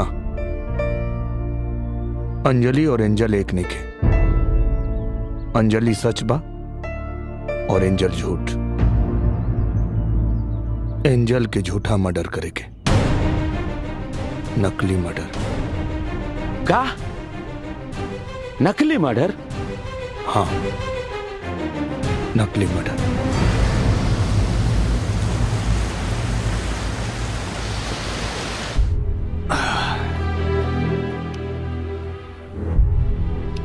पता ना, पर एंजल अंजलि का दिमाग का उपज है।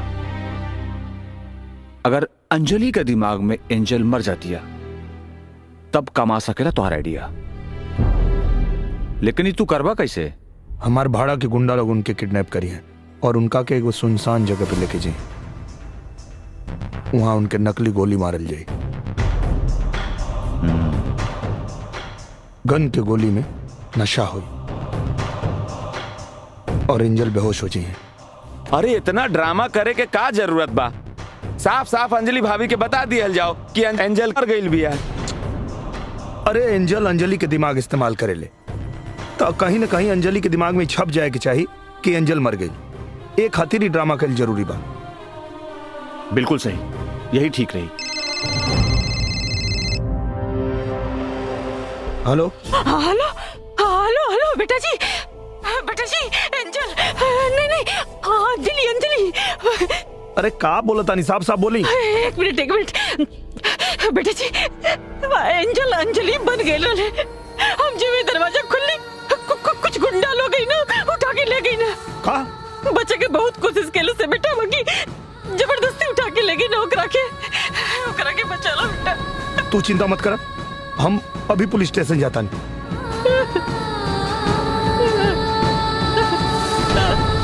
अरे मेरे भाई जल्दी से ठीक कर रे।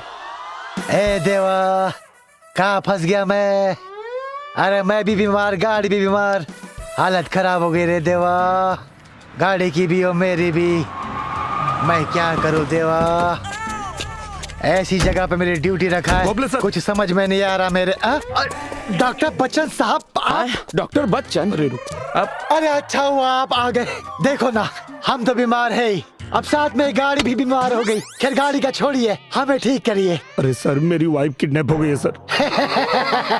क्या बात कर रहे हैं डॉक्टर साहब? भाभी जी तो कुछ देर पहले टैक्सी में कुछ लोगों के साथ यहाँ से गई और हमने भाभी जी का चेहरा देखकर गाड़ी चेक भी नहीं किया और यहाँ से जाने दिया। अरे सर, वही लोग तो किडनैप किए हैं। क्या वो लोग किडनैपर थे? ओ, अगर वो लोग किडनैपर है तो मैं भी इंस्पेक्टर हूँ। मुझे पता है वो लोग भाभी जी को कहाँ लेके गए होंगे।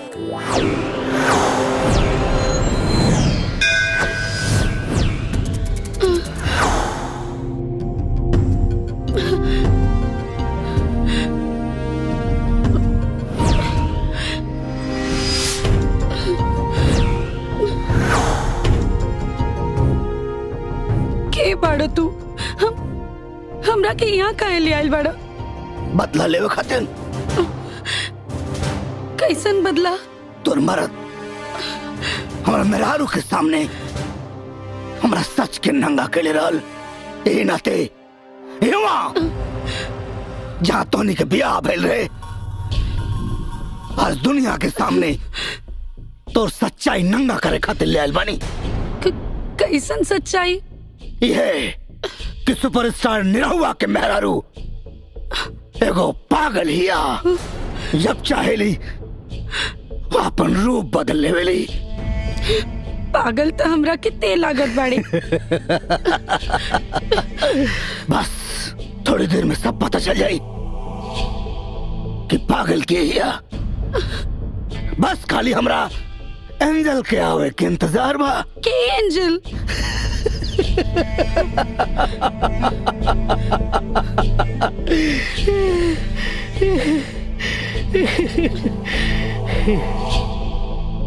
अब पूरी दुनिया के साथ साथ तोरा भी पता चल जाएगी तो सच्चाई का बा। मास्टर!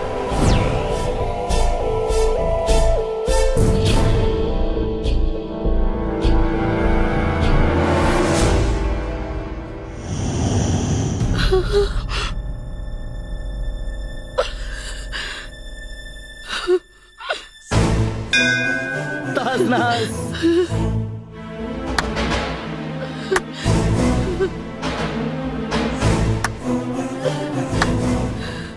वाह वाह रे हमार पगली स्टूडेंट, वाह तू तो निहायती अब जवान और खूबसूरत लगतारू हो। एगो बात कही, कमाल के लगतारू। अब तो तू कली से फूल खिल गई बड़ हो। फूल बहुत मजा आई।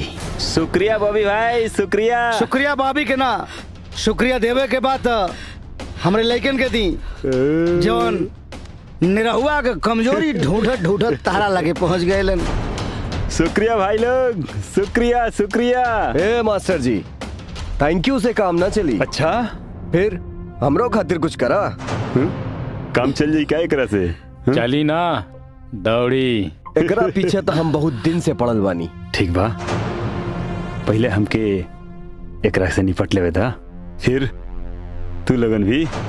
ठीक बा? मास्टर मैंने बहुत कमीना हुआ। साक्षात देवी जी के मंदिर में एगो देवी समान लड़की के वस्त्र हरण। बॉबी इतना भी बड़ा कमीना नहीं है। तो ठीक बा, मंदिर से हम बाहर जाता नहीं। ले जाई। चल चल बाहर, चल चल चल बाहर। जय श्री मास्टर।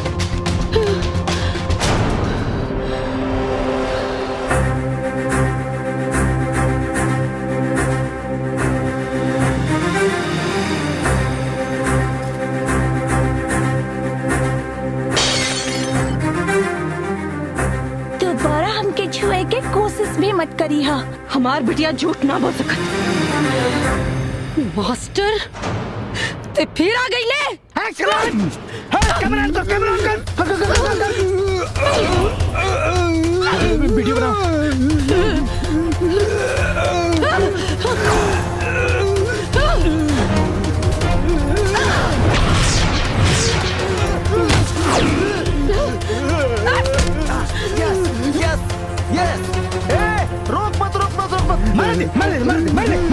मार दे। एक्शन रिकॉर्ड कर। जिंदा ना छोड़ो। काले रानी ना, काले रानी ना, वापस मत आई है।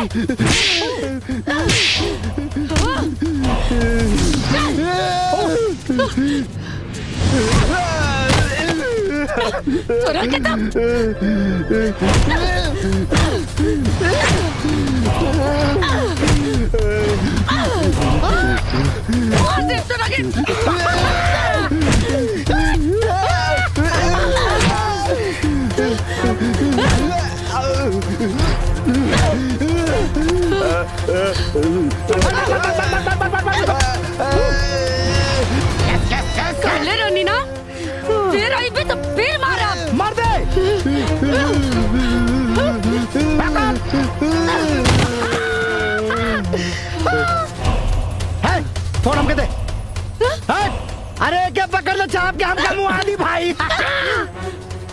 बड़े काम का चीज मिलल बा।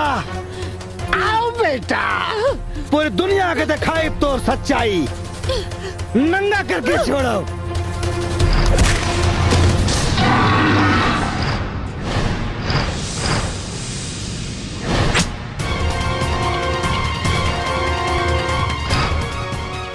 दुनिया फिल्म तो देखी, लेकिन तोरा और तोरा गुंडन के पिटाई के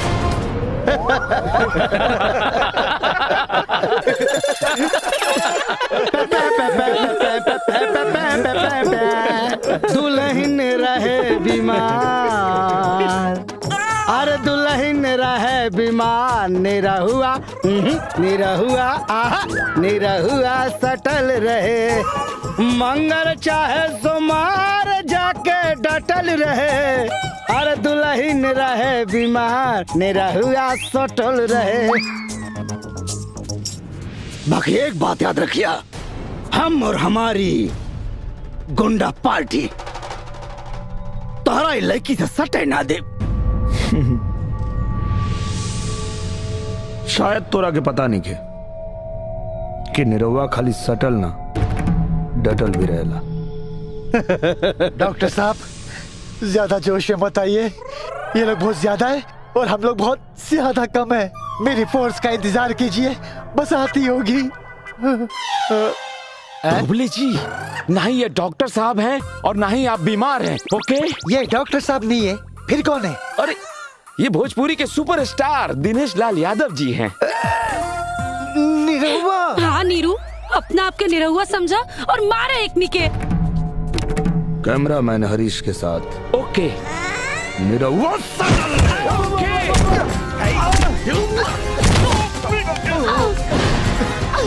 अरे भाभी जी संभल के।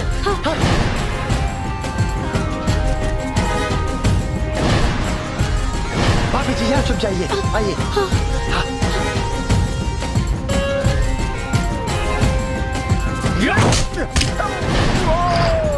क्या बात है?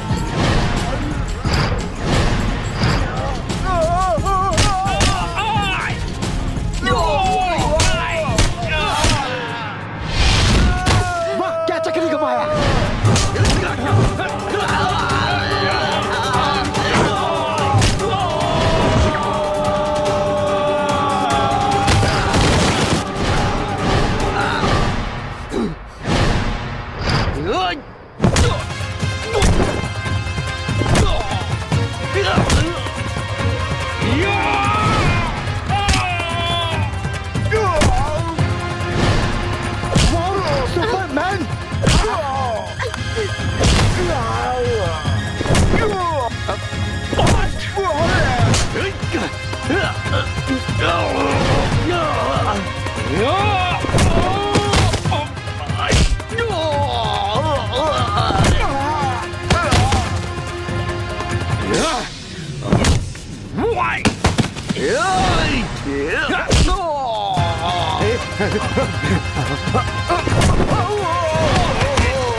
आज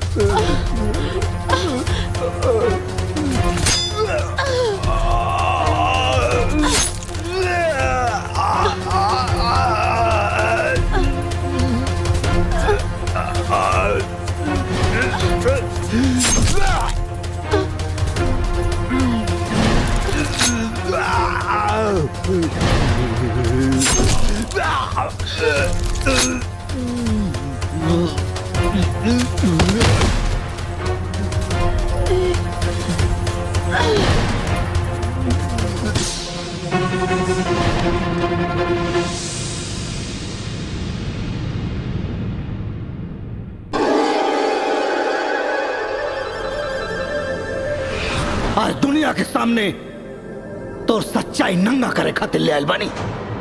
कैसन सच्चाई? यह कि सुपरस्टार निरहुआ के मेहरारू एगो पागल हिया। बस खाली हमरा एंजल के आवे के इंतजार बा। के एंजल? डॉक्टर साहब, अंजलि के आधा सच पता चल चुकल बा। अच्छा ये हुई कि इनके पूरा सच पता था, न तब बहुत बड़ मुसीबत आ सकेला। हम बताए डॉक्टर साहब, हम बताए चाहे जौन भी हुई।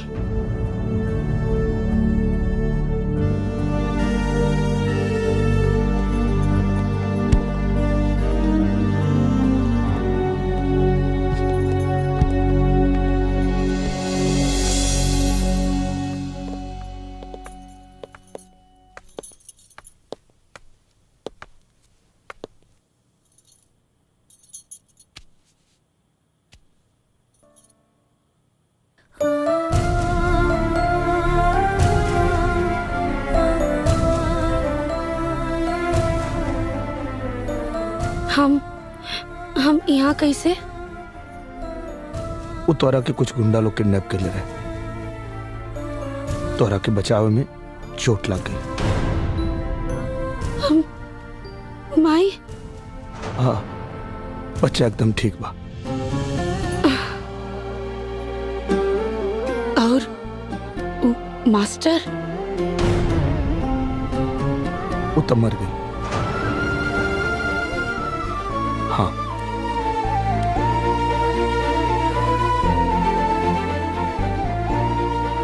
ये देखा। बहुत अच्छा भाई। कैसे हो बिटिया? बस माई तनी सा दर्द बा। थोड़ा सा दर्द और बर्दाश्त करे के पड़ी। काहे? तोरा के एंजल के बारे में कुछ बतावे के बा बेटा। के एंजल? ई एंजल वो मास्टर और बॉबी की चाल रहे। ओकनी के पता रहे कि मास्टर के देख के हम गुस्सा में आ जानी, और यह बात के फायदा उठा के वो लोग हमरा के पागल साबित करे के चाहत रहे। इनका से बदला लेवल चाहत रहे, और रउआ लोग भी ओकनी के बात में आ गई। नहीं कहा अंजलि, वो हमने के लगल कि शायद तू ओकनी के बात में आ गेलू। हाँ, हम कहाँ आई बुकनी के बात में? चली, मरीज के आराम के सख्त जरूरत बा। अंजलि तू आराम करा, आप लोग बाहर चलो प्लीज। आराम कर बेटा।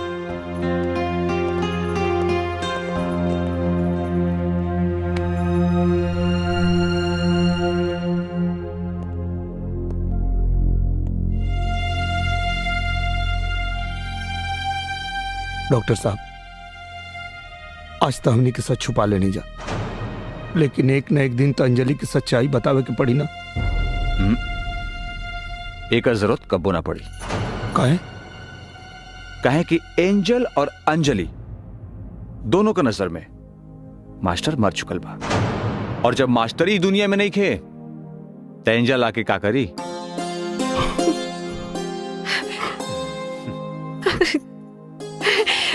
बेटा